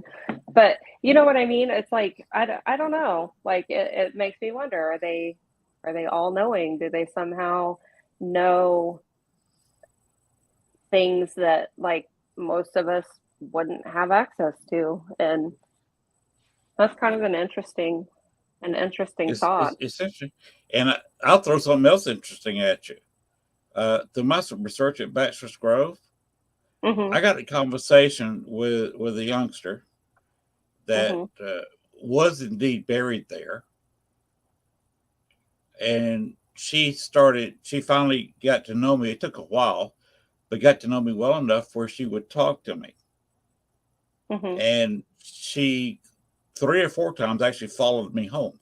She finally realized she got motivated enough, which was an issue with her mother coming to the cemetery every day to pick her up, that the child started learning to move herself by following me home. She was semi-attached to me, not wholly attached to me, but she would stick to me enough to where I wasn't too much aware of her presence. And all of a sudden, she'd just turn herself loose in my house, which created a little havoc with the wife. Right. But she could talk. It was a little bit simple conversation, no big words. Uh, but she had learned to talk, and I say she learned how to talk because she died at 11 months and 4 days. Oh, like So, one of the what's questions what's that, the vocabulary of a year-old child? right, and it makes me wonder. It's like when babies die, when like little infants die, like do they continue to age? Like, does their soul continue to age? I mean, to, I mean, maybe at a slower rate, or, but it's like, do they become all knowing in the aspect of like they know how to communicate and they know how, um, like if a deaf person were to die, when they die, are they still deaf? And let's say that they're not deaf. How would they understand the English language or know how to speak it if they've never heard it? That's I've seen that on. That's a big discussion on other shows where people Mhm. will go to an Italian location or French location, Mhm. and they would sit there and talk, and they might know 4 or 5, maybe 10 or 15 French words, let's say, Mhm. and they're trying to talk to spirits, and the ghosts are talking to them in English. Yeah. It's like And a lot of if people they've say that's fake because, why is a French ghost talking to you in English? right. Do, do the, can they interpret their English? As far as being deaf on one side and the other, most deafness is either a birth defect or something that's gone wrong with physical parts. Mhm. Maybe they're missing Mhm. a bone here in their ear, and without those Mhm. very tiny little bones in your ear rubbing up Mhm. and tapping each other, you don't hear. Right. That's the brain just is not connected to the outside world, and it's very Mhm. tiny little pieces that if a car accident or being hit on the ears really hard or Mhm. having a lot of pressure can pierce an eardrum Mhm. uh, and create deafness. If that's a physical problem, a ghost wouldn't have that physical problem. Right. So It's interesting. of course, they're hearing. That's like Hmm. a soldier who may have lost both legs. He's able to move around because it was the physical body that was injured, Mhm. not uh, not the spirit.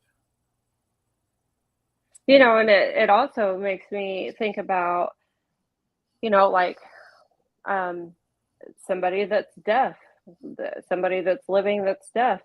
Would spirits be able to understand sign language? Would they know what they're saying if they were signing or trying to communicate? Would they be able to understand that? There's so many like questions with like what do they Mm-hmm. know versus what they don't know, or is there anything that they don't know? I mean, sometimes I wonder if there's some sort of like contract among the dead, because for as long as people have been investigating the paranormal, and this started with like the Warrens back in what, the 70s, 60s, 70s Mm-hmm. ish, something like that. For as long as people have been investigating the paranormal, nobody has ever really been able to answer the question of when you die, what happens, and just like questions about like God, or there's never been like a straight answer. And Right. sometimes A lot I of believe, theories. yeah, like sometimes I believe there's just information that we're not meant to know yet. And that Uh, even though they do know, they're not capable of telling us because that's not something we're supposed to know right now ha- in have this. you ever talked to a pastor in a church who will talk about death? A lot of pastors won't touch the subject. I haven't. I didn't really grow up religious, so I Okay. didn't I don't know a whole lot about religion. Okay. I wasn't He, raised. I met somebody down here who would actually Mm-hmm. talk about death. His favorite book was, of course, Revelations, Mm-hmm. where that's the end of it. That's where he really liked to preach about Armageddon. And a lot of pastors won't touch that because there's so much speculation. What does this mean, etc. And Mm-hmm. he was my age, a year or two older, so he was kind of, and he's not as healthy as I am, and I'm certainly not full of health at 66. But he spoke a little bit about death, and he says it's his belief, and can find quotes in Revelations and elsewhere in the Bible that would reinforce what he was saying, that nobody knows the truth. No church, no pastor, no Catholics or Protestants or whatever have all the right answers. They have some things that are right and some things that are not, because we're not meant to have Mm-hmm. those answers. Because we're not meant to know exactly what's going to happen on the other side, where we go, what we will do, what we're capable of doing. Mm-hmm.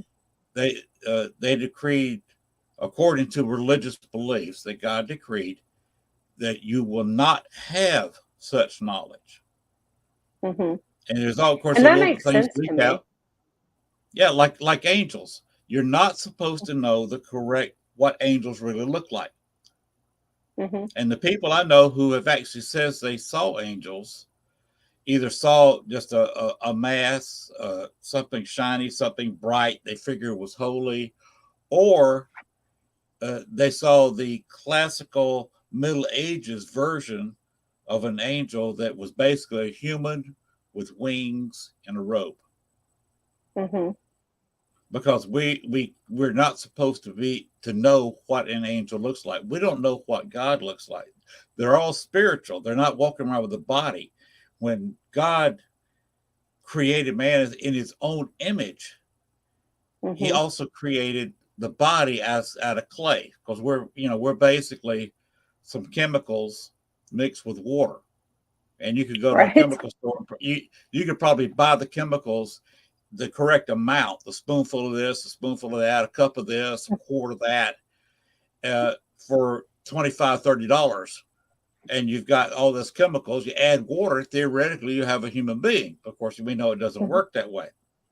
Mm-hmm. The body's not worth that much money. I mean, it's just chemicals and water, 70% water. Mm-hmm. Like I'm 250 pounds. Do 70% of that, and you've got what, 100 and let's see, 70% of 100, of course, 70. That's 200. That's 140. So basically, 100 out of 155 pounds, 255 pounds, 180, 185 pounds of me is water. So That's amazing. unless I'm going to Dune somewhere, if you've read that series, I'm not worth a whole lot at current prices. Where you get a whole I don't know. case of Everything's expensive right now. everything's expensive. Water's gone up. My wife was commenting on that earlier tonight. Yeah.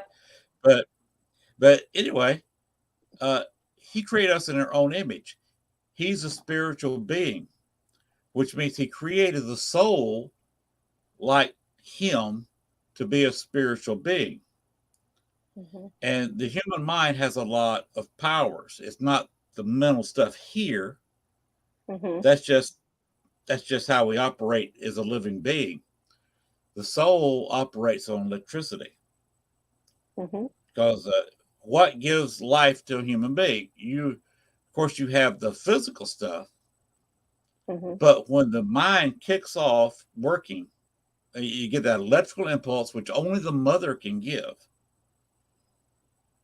Because for the first couple of months, we're just a mass of cells growing in the belly of the mother. Mm-hmm. And it doesn't look anything like a human. It almost looks like a fish or amphibian of something. When the brain gets that spark of electricity, whenever that happens, and I can't tell you, I don't know enough medical stuff. You might can figure that out quicker than I can. when that brain kicks off with its electrical surge and Mm-hmm. the baby starts, the future baby, the fetus, starts thinking, that's when life begins. Remember, energy cannot be destroyed once it's created. It can Right. change form.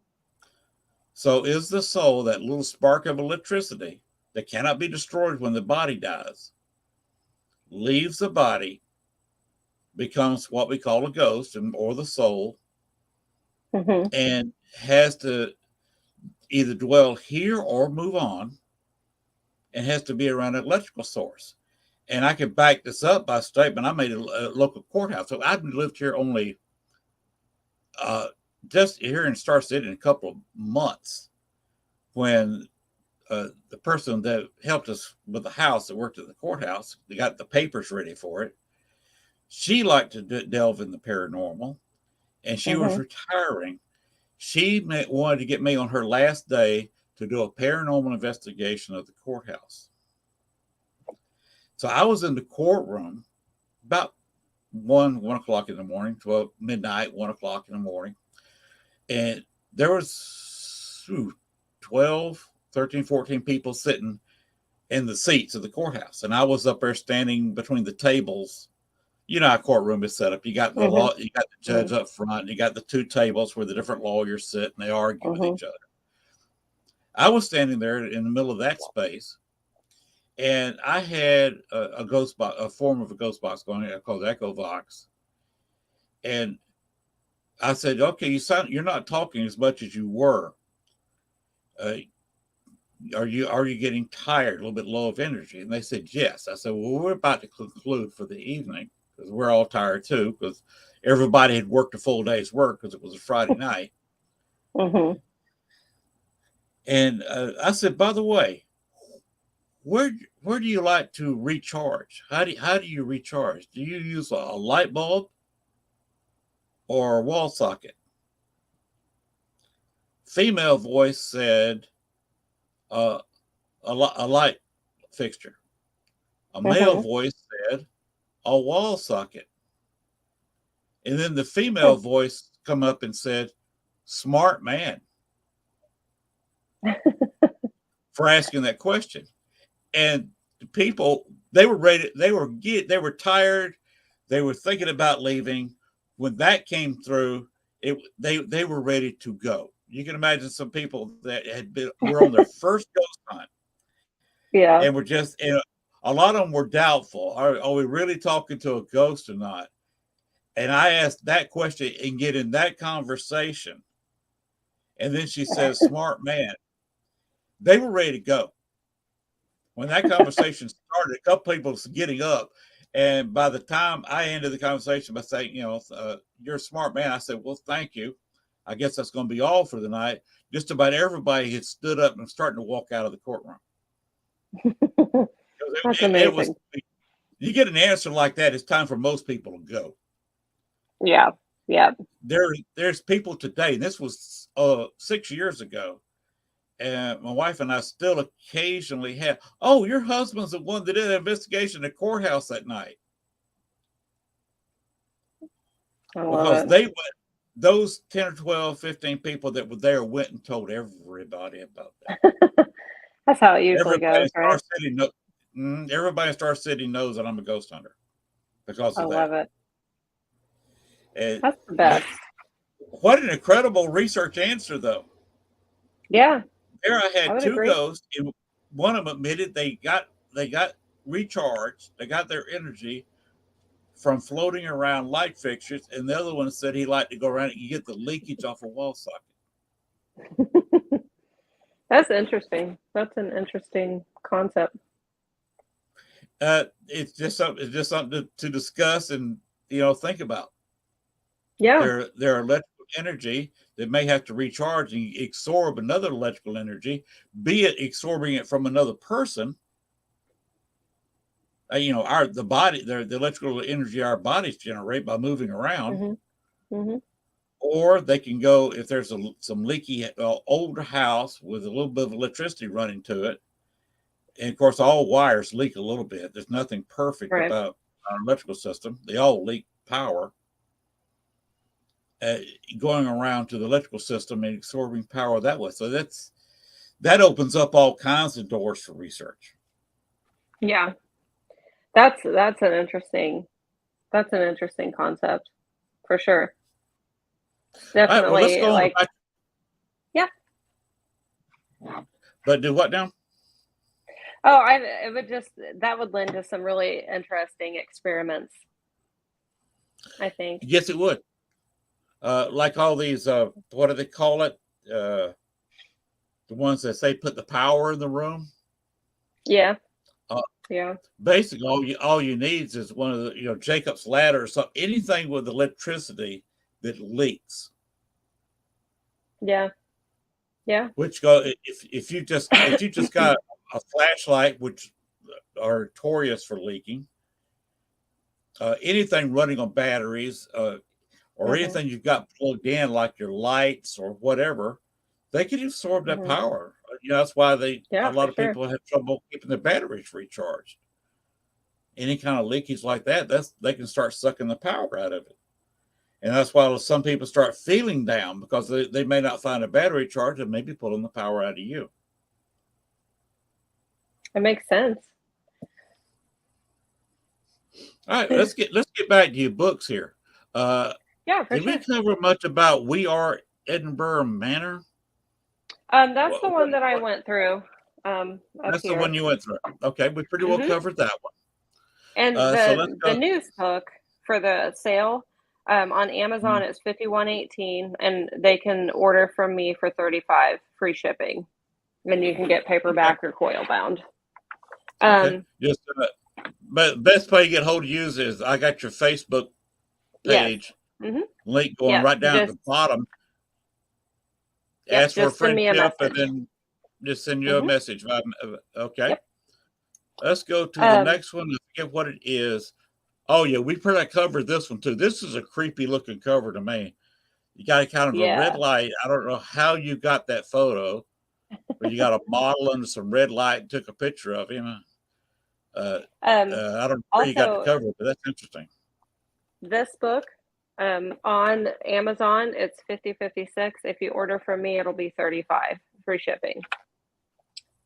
Oh, cool. So, yeah, and then that one, that is a gigantic book. Like, it is gigantic. It is so gigantic, we can't even get it in spiral bound. It's all paperback. That book is on Amazon. It's $78.96. If you order it from me, it'll be $55, free shipping. So that's quite the discount on that one. But that book is absolutely gigantic. I should have split that up. Well, if it's that big, free shipping on that's a big deal. Yeah, it is big. So yeah.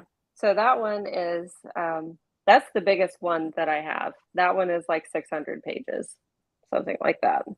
Wow. That's a lot of free shipping. It'll make your shoulders strong, that's for sure, if you carry it around in a backpack. So yeah. Right. If you're one of these people that walk around the house reading the book, you can do some arm exercises. And also, one thing that you'll notice about my covers on these books is there is never really a face. You can never really see a face on any of these. I did that on purpose. This one is, I mean, you can kind of see a face, but not really. The whole purpose is I want people, like, the people in this book, it's an institution or a location as a whole. And there's several different people that make this location what it is today. Without these spirits, Randolph County Infirmary wouldn't exist. Malvern Manor wouldn't exist. Edinburgh Manor wouldn't exist. So, like, I didn't want to put, like, a specific face on anything. Because I wanted it to be looked at as a whole. Okay. That makes So, sense. Instead of having a face for the location, your locations are faceless. because Because there's a lot the of different faces that make up one right, place. the sheer number of people there. This is the new And one. Yep. The Amazon price is $50.86 if you order it through me. You can get spiral or paperback, and this one will be $35 if you order through me. So, and then like if you order more than one, I'll come up with a deal of some sort. We'll figure it out on the fly. okay, So, yeah. So all if right. anybody's interested, definitely hit me up, and if you have any questions, definitely ask me. If you have, I love all forms of feedback. I love constructive criticism, respectfully, of course. I like to hear people's opinions, and I like to hear how it can be improved or what's too much. Like I definitely like constructive criticism. So if anybody has these already, or one or all of them, please have a conversation with me about it. I'm very open to thoughts and opinions and suggestions and criticisms. Definitely open to all of that stuff. And I'm pretty approachable too. I'm pretty easy to talk to for Yes, the you most are. part. I can vouch for that. And by the way, people, put the finger in the right place, right down here. Here it goes, right up under my picture, right up under my finger. That's her Facebook page. So there you can contact her there. I love it. Yeah, I can vouch for your friendly and easy to talk to, because we just started talking a day or two ago, and here we are. We've gone almost 2 hours sitting and chit chatting back and forth. I love it. And I'm definitely a conversation person. I love talking. I love making new friends, and I love I don't know, I just love it all. I like to be approachable, and I like to learn new things, and I'm definitely open to all of that. well, that's something my wife and I share. We both have one goal when we get up in the morning or afternoon. We're both retired, so whenever we get up, we have one goal: learn something new every day. I love it. I love it. And she's the one that told me years ago, back in Chicago, that in the evenings, I wasn't doing anything at all. And I really still living in a strange city, even though with 3 million people around me. I didn't really have any friends. So she said, go out and make friends. So I said, okay, I've always kind of done the paranormal thing. Let me see if anybody else is into it. So I started looking, and I started finding people that was in the paranormal, and a lot of the people I've met right in those first few months, a year that I was looking for paranormal friends, they're still friends.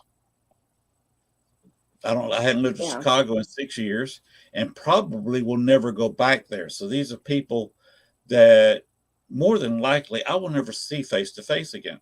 Right. But El Kazmeric and I spoke to each other a day or two ago when I was the notice that you saw, the post I did on Facebook looking for guests on the show. He also answered the same thing, said, anytime you're ready. I love it. Anytime. I can have him. He was my first guest on the show. He's a great guy. He's older than I am. Greg Koss, I hosted last week for his second stint on the show. He's also from the Chicago area, not really downtown Chicago, but in the area. And he works with Dale, and he's also older than I am. One of these days I'm going to have both of them on the show, and it's going to be 3 old guys talking ghosts. That's the best, though. Like some of the Yes. best stories come from situations like that. Yes.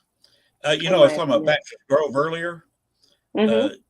Bachelor's Grove is not that much haunted anymore. People say, "Oh, that's on my bucket list." I go, I said, "Don't bother anymore.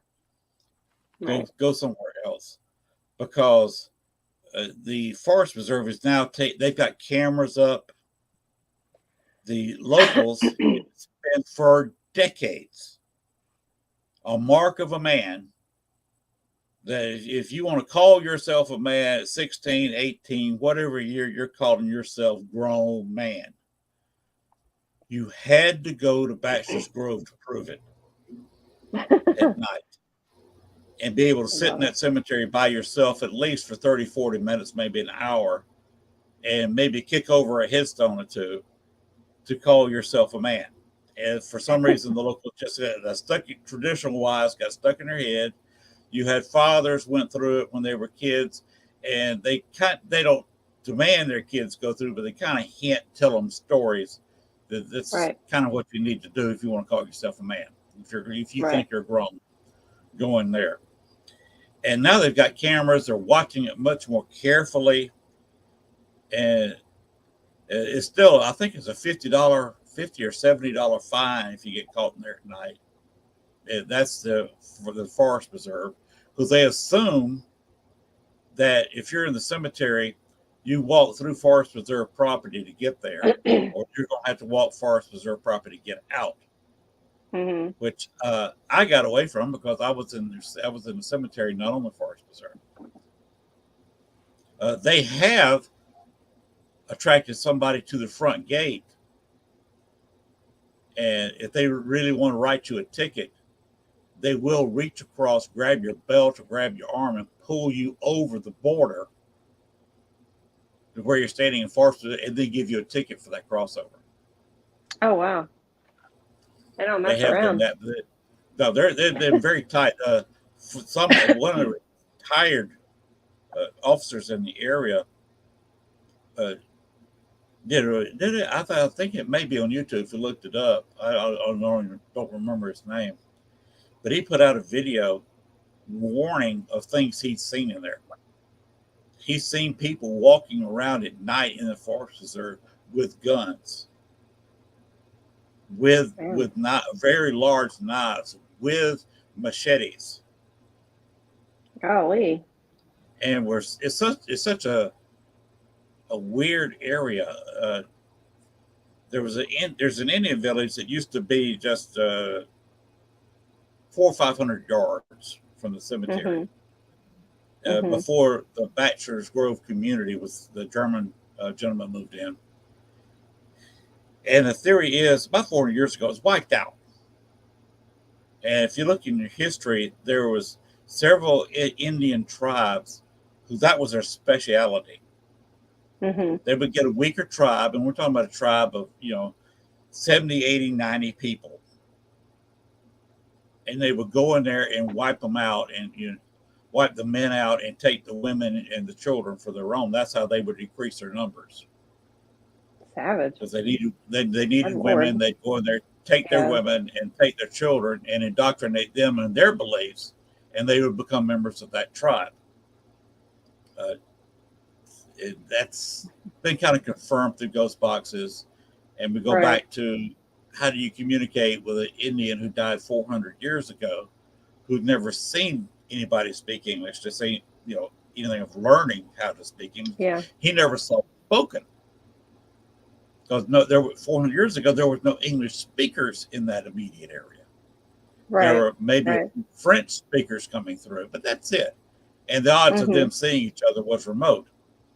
But because most of them kind of hit the Illinois River and went the Illinois River, they had an area of mud you had to walk through from the Chicago River to a portage, they called it.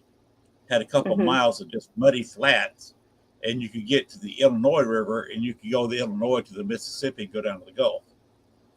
It was many years before they built the Cow Sag, which is a canal leading from the port of Chicago, which is south of Chicago, where all the shipping goes now, to an inner town, and it goes to the Illinois River, and you can sail to the Gulf of Mexico by the Mississippi. Mm-hmm. But it used to be a portage going on there, and a lot of people died digging that canal, and that whole place is haunted. That's not too far from Bachelor's Grove. But so you got an Indian massacre, you've got a canal where a lot of people died in the area. The woods are what's haunted to make it evil. It's not the cemetery. Cemetery is just an unfortunate location. Right. It's the woods around there. It also, you've had a lot of paranormal drama, and you've heard about paranormal drama before. Mm-hmm. Bachelor's Grove wanted an owner, especially after the last owner was on her deathbed and willed the cemetery to Cook County. Cook County probably started denying. They hid the will. They hid anything with the owners, anything paperwork that would warrant them, owning it. And in fact, denied owning it for decades. Mm-hmm.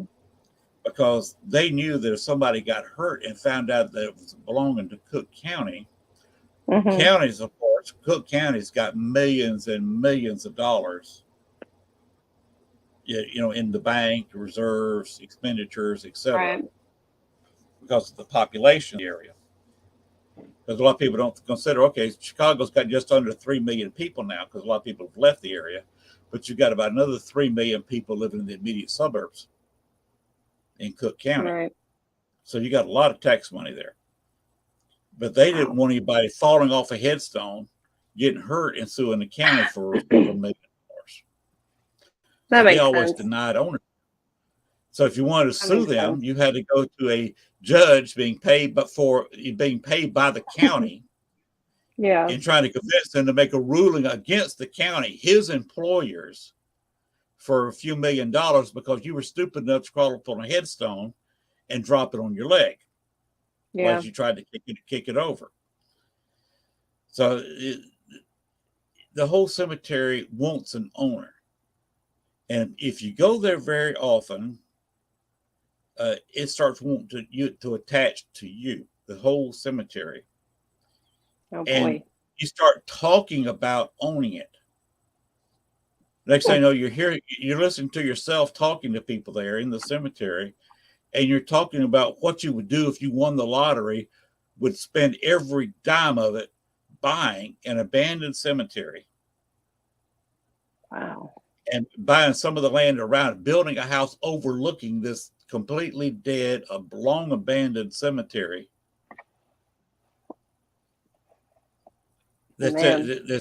Yeah. Well, and because you just want to spend the rest of your life sitting on the front porch looking over the cemetery. And boy. You're going to win $5 million in the lottery, and you're going to spend $5 million buying the cemetery and building a house to overlook it. But that's what they wanted, and they swear up and down. That's what they want to do. That's their goal in life, is to own the cemetery. A lot of people claim they run it. We've had paranormal investigators that spent too much time there, has been known to climb up in the trees. And when another paranormal group come in leading a tour, especially if they charge money to be on the tour, or start catcalling the tour guide and saying, wow, what are you doing here? I run this cemetery, you don't. The Forest Reserve people wanted to put cabins. There's a popular path going by there. A lot of people use it for a hiking trail. It just passes the cemetery on an old highway that the cemetery used to sit on. And now that old highway when it was there back when Model A's were on the road in Prohibition times.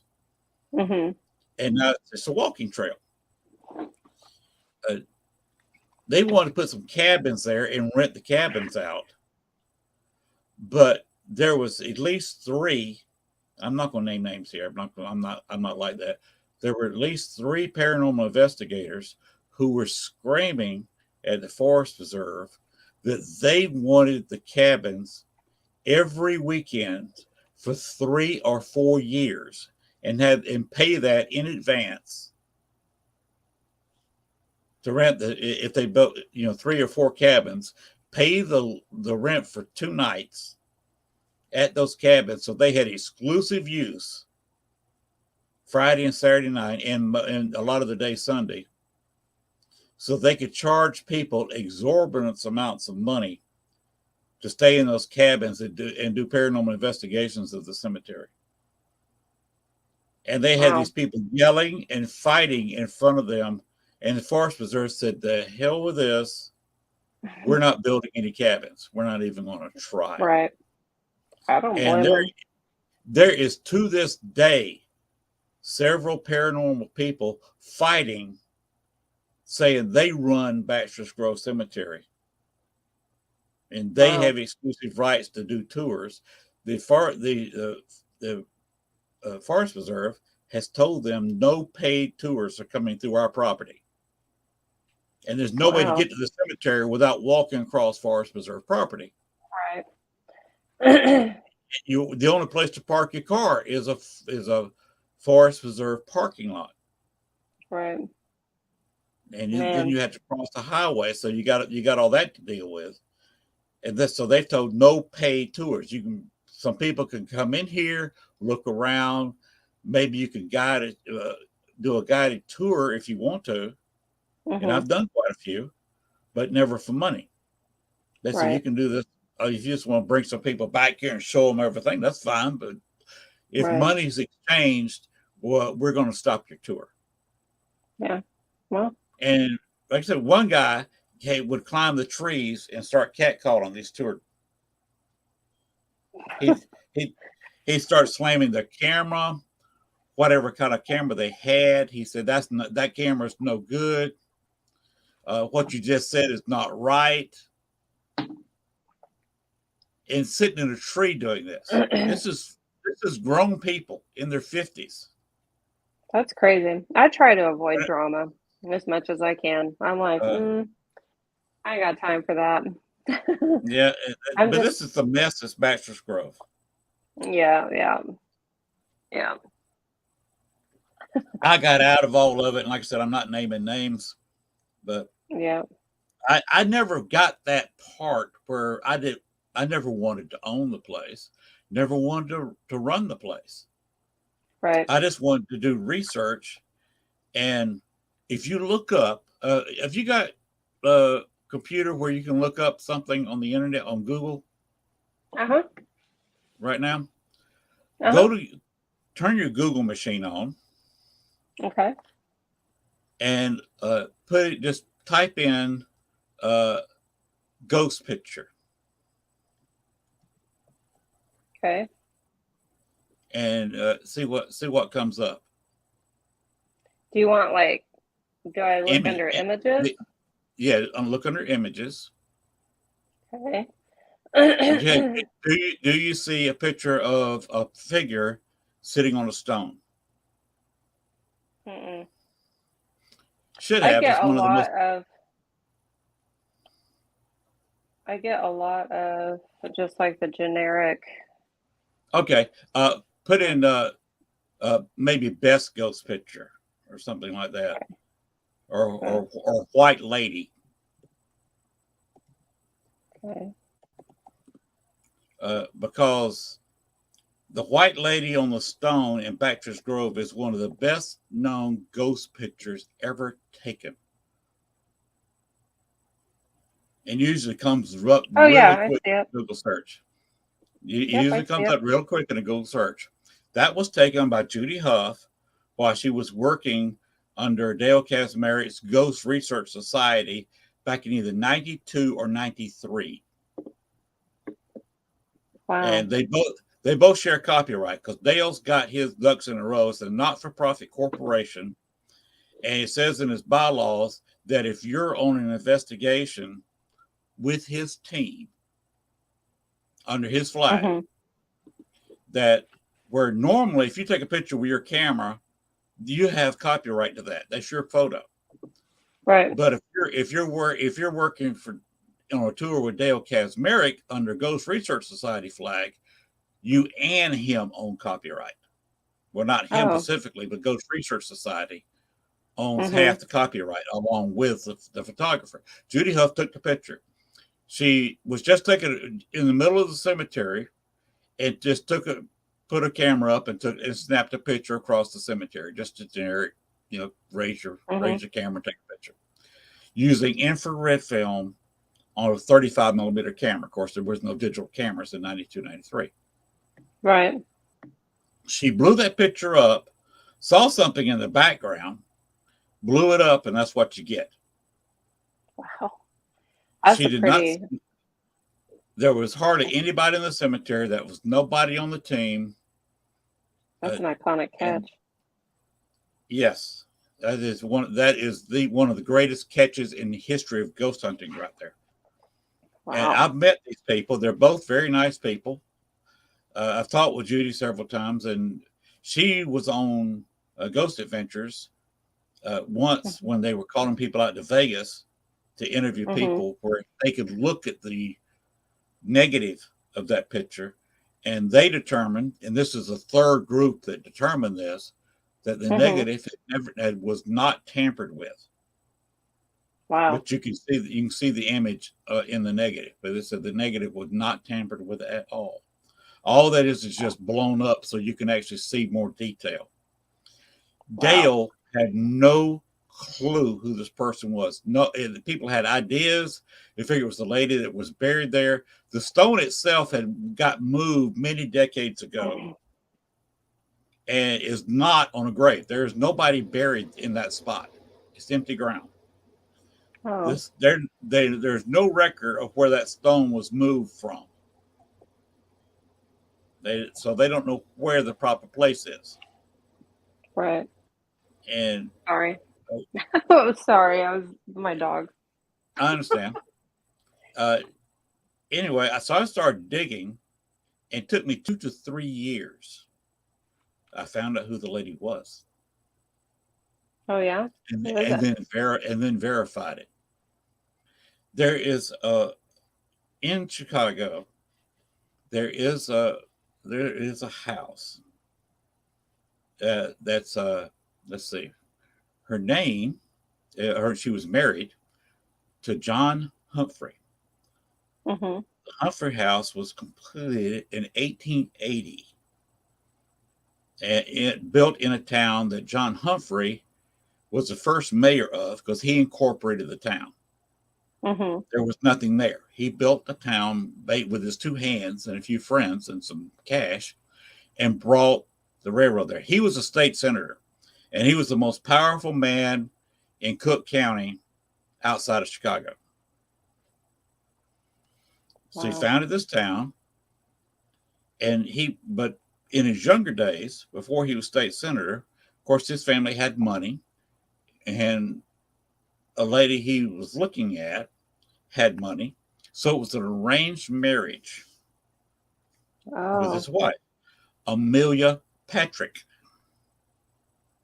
Wow. It was arranged marriage, and they got married in the middle of the Civil War in 1863. They had a baby in 1864. Of course, you know how that goes. On your honeymoon, you get pregnant. She had a baby, Libby May Humphrey, who died at 11 months and 4 days old. Oh. At the time, they'd gotten a cemetery started at the town he was founding, and everything was laid out, but the cemetery wasn't available until 1869. They bought a family plot in the cemetery already, but it wasn't ready for burials. Oh, interesting. So they had to figure out where to put her. So they buried her in the Patrick family plot. The Patrick family plot was at Baxter's Grove, which in the 1860s was a wide open cemetery. It was quite functional at the time. In fact, it wasn't even that old of a cemetery in 1865. And but in the late 1980s, when they tried to contact people, okay, we're closing the cemetery down. You need to move your your relatives to more viable cemeteries, there was over 400 people buried in this 1-acre cemetery. My They goodness. came in, took out about half the bodies. But unfortunately, the Humphreys had pretty well died off. There was one living in Florida, there was one living in California, and they didn't really have the money to go get a distant relative who died in 1865. The Patricks were the same way. They'd completely died out or moved on and gotten lost. There was no contact with the Patrick family. So the 6 or 7 relatives of Libby May are still buried there in the Patrick plot, which is the second biggest plot in Bachelor's Grove Cemetery. So the little girl's still there. The mother was buried in Orland Park, which was the town that John Humphrey founded, in the cemetery. When she died, her husband had been having an affair since he'd been a state senator with his secretary that he hired. It's probably why she got hired. He was having an affair with her. Remember, this was an arranged marriage. So he was having an affair with this other woman, and 6 months after his first wife died, he married the secretary. Wow. And they're buried in Orland Park with John Humphrey in the center. One side, Amelia is buried. And on the other side, his second wife is buried. So you were talking about you stay away from drama. How much drama are you going to create in the afterlife if you had 2 wives, you were having an affair with one behind the back of the other, and they're buried on either side of you?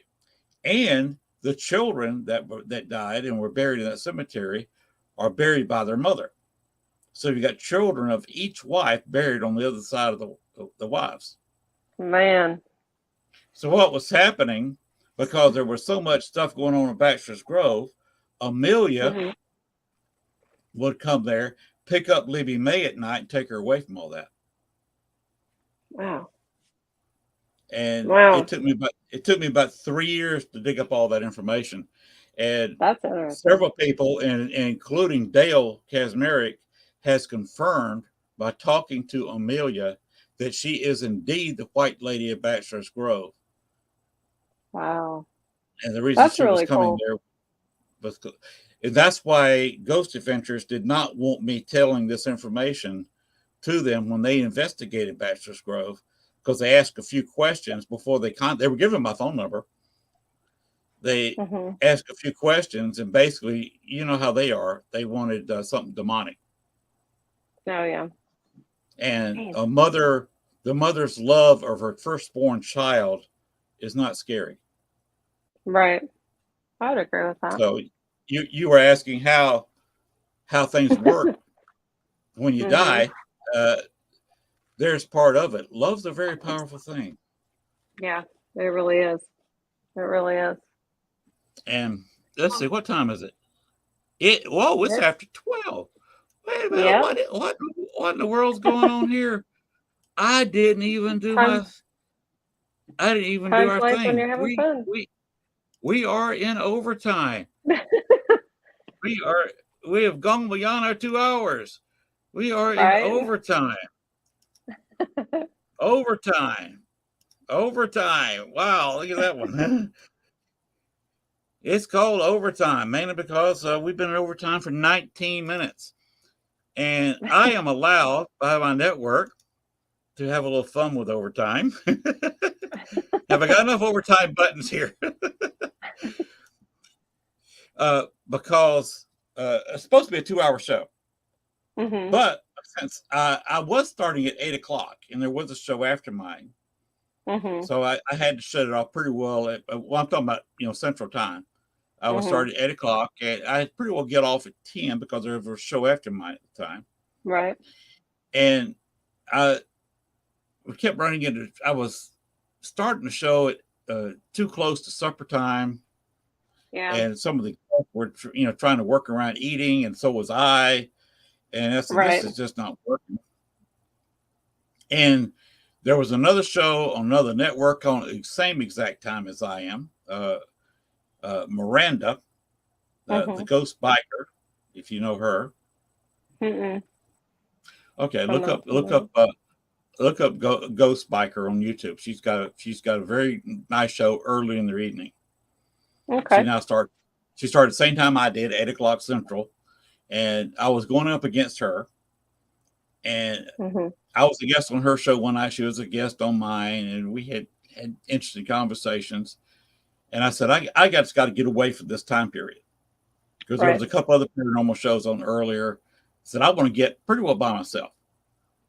So I moved to 10 o'clock. But since our network has no show that's going to come on at 1 o'clock in the morning, he's best just outside of New York. He's in New York State. And so it's 1 o'clock in the morning when I shut down.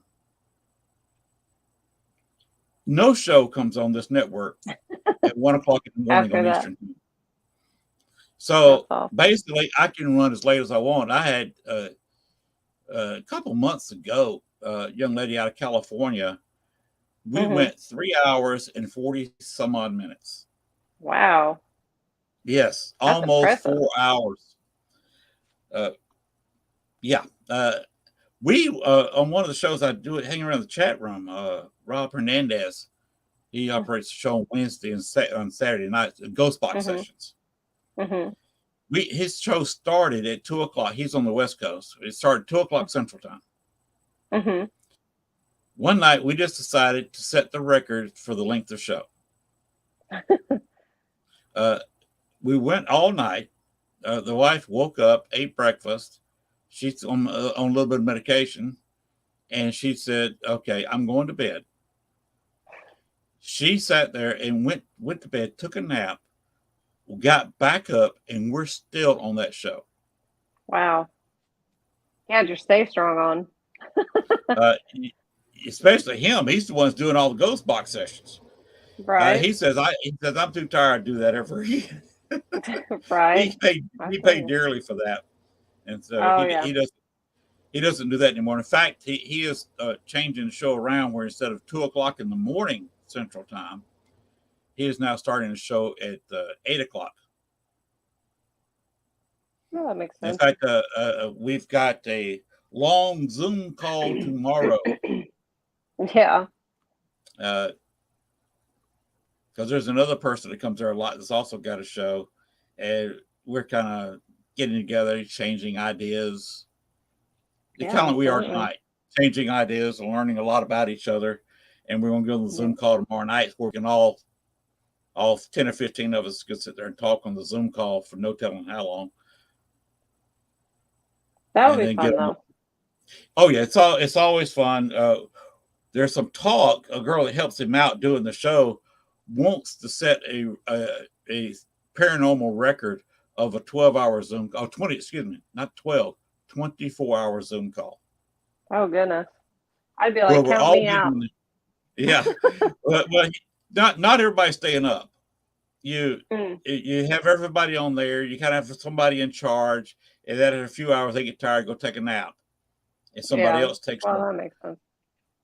And changing out with the 24 hours, you can't expect somebody. Although I have been up 24 hours before. Yeah. Well, thank you for having me on. My dog is like begging me to go outside, so I'm going to jump off here and take him out. Better to take him out before he goes somewhere he's not supposed to. Right? Yeah. He's been sitting here bumping me with his nose. Come here, Beans. Come here. What's his name? His name's Beans. Beans. Yep. Where is he? He's right down here. Come here, Beans. Come here. Come here.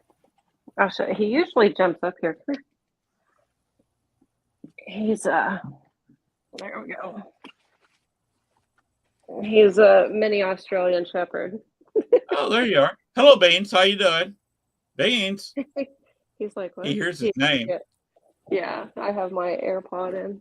Oh, you want down? Yeah. So, well, thank you Thank you. He's a turd. Is there anything else you'd like to say outside of contact you on the Facebook page? You know, right here, right there on my finger, and send you a message. I will hook you they up can get with discount on the books. Yeah. All right. Yeah. Well, thank you so much. I thank you for being on the show. This has been fun. It's It been has been. educational.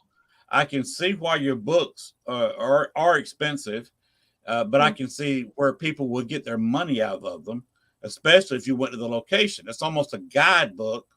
The way I look at it, anyways, the way I'd see it is Yeah, it's the like a paranormal locations they're field guide. about.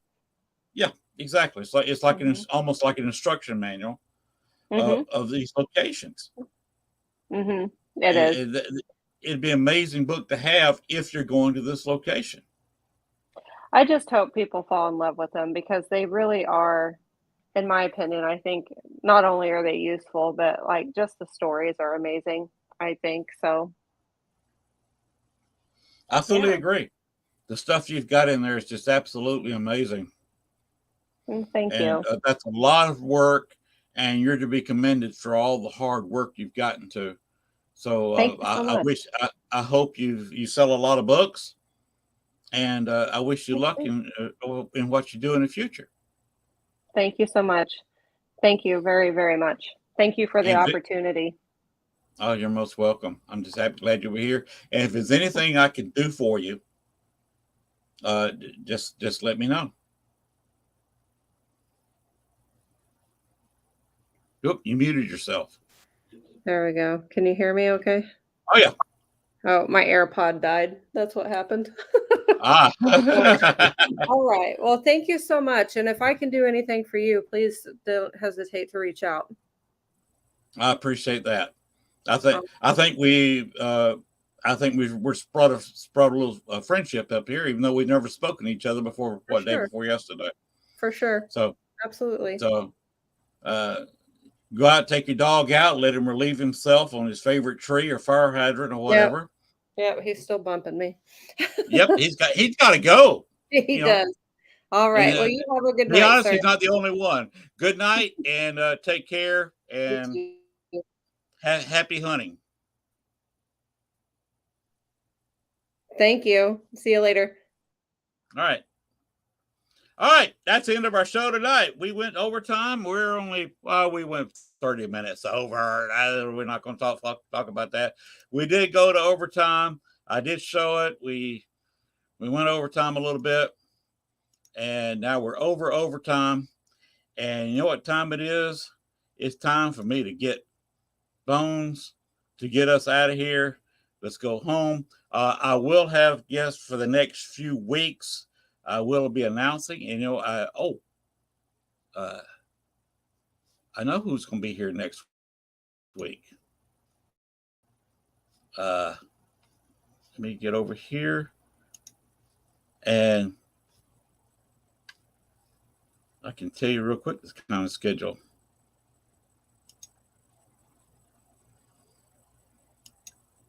No, maybe I can't.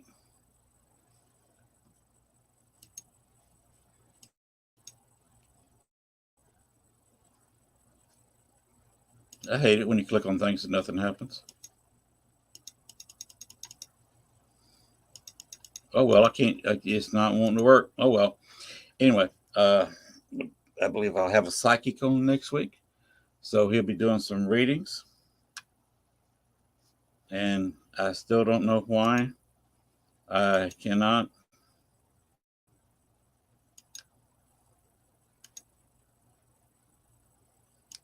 My Facebook's absolutely refusing to open. That is weird. Okay. Anyway, we'll have a psychic next week. I will be announcing that later on. And after that, the next week, we'll be having an early show where instead of coming on at 10 my time, 11 on the East Coast, I will be teaming up with another show that comes on earlier. I'll be on his show for 2 hours, and starting at 8 o'clock my time. Go to 10, and then I think that's right. Start at 7. Oh, wait a minute. That's Eastern time. That's right. 7 my time. But we'll start at 8 o'clock Eastern time. And instead of having my show be an hour early, instead of being at 11 o'clock Eastern time, it will be at 10. And we'll just swing from his show to my show and swap host and and guest positions and just keep talking. So we're basically going to have same person, same with me, and we will be basically hosting a 4-hour show just on 2 different networks. So we're going to see if we can swing that in 2 weeks. So next week we will have a popular psychic on, and like I said, he'll be doing some readings. We'll be having some people in here that want to be read. We'll open it up and have some fun that way. All right, Bones, now take it away and get us this outro. We are so out of here. Good night, everyone. Thanks for watching our show. Be sure to tune in to next week as once again we journey way down south into Bayou Country for another heaping portion of Southern Fried Paranormal with Len Dorman and Bones. Make sure to like, share, and follow. Y'all come back now. You hear?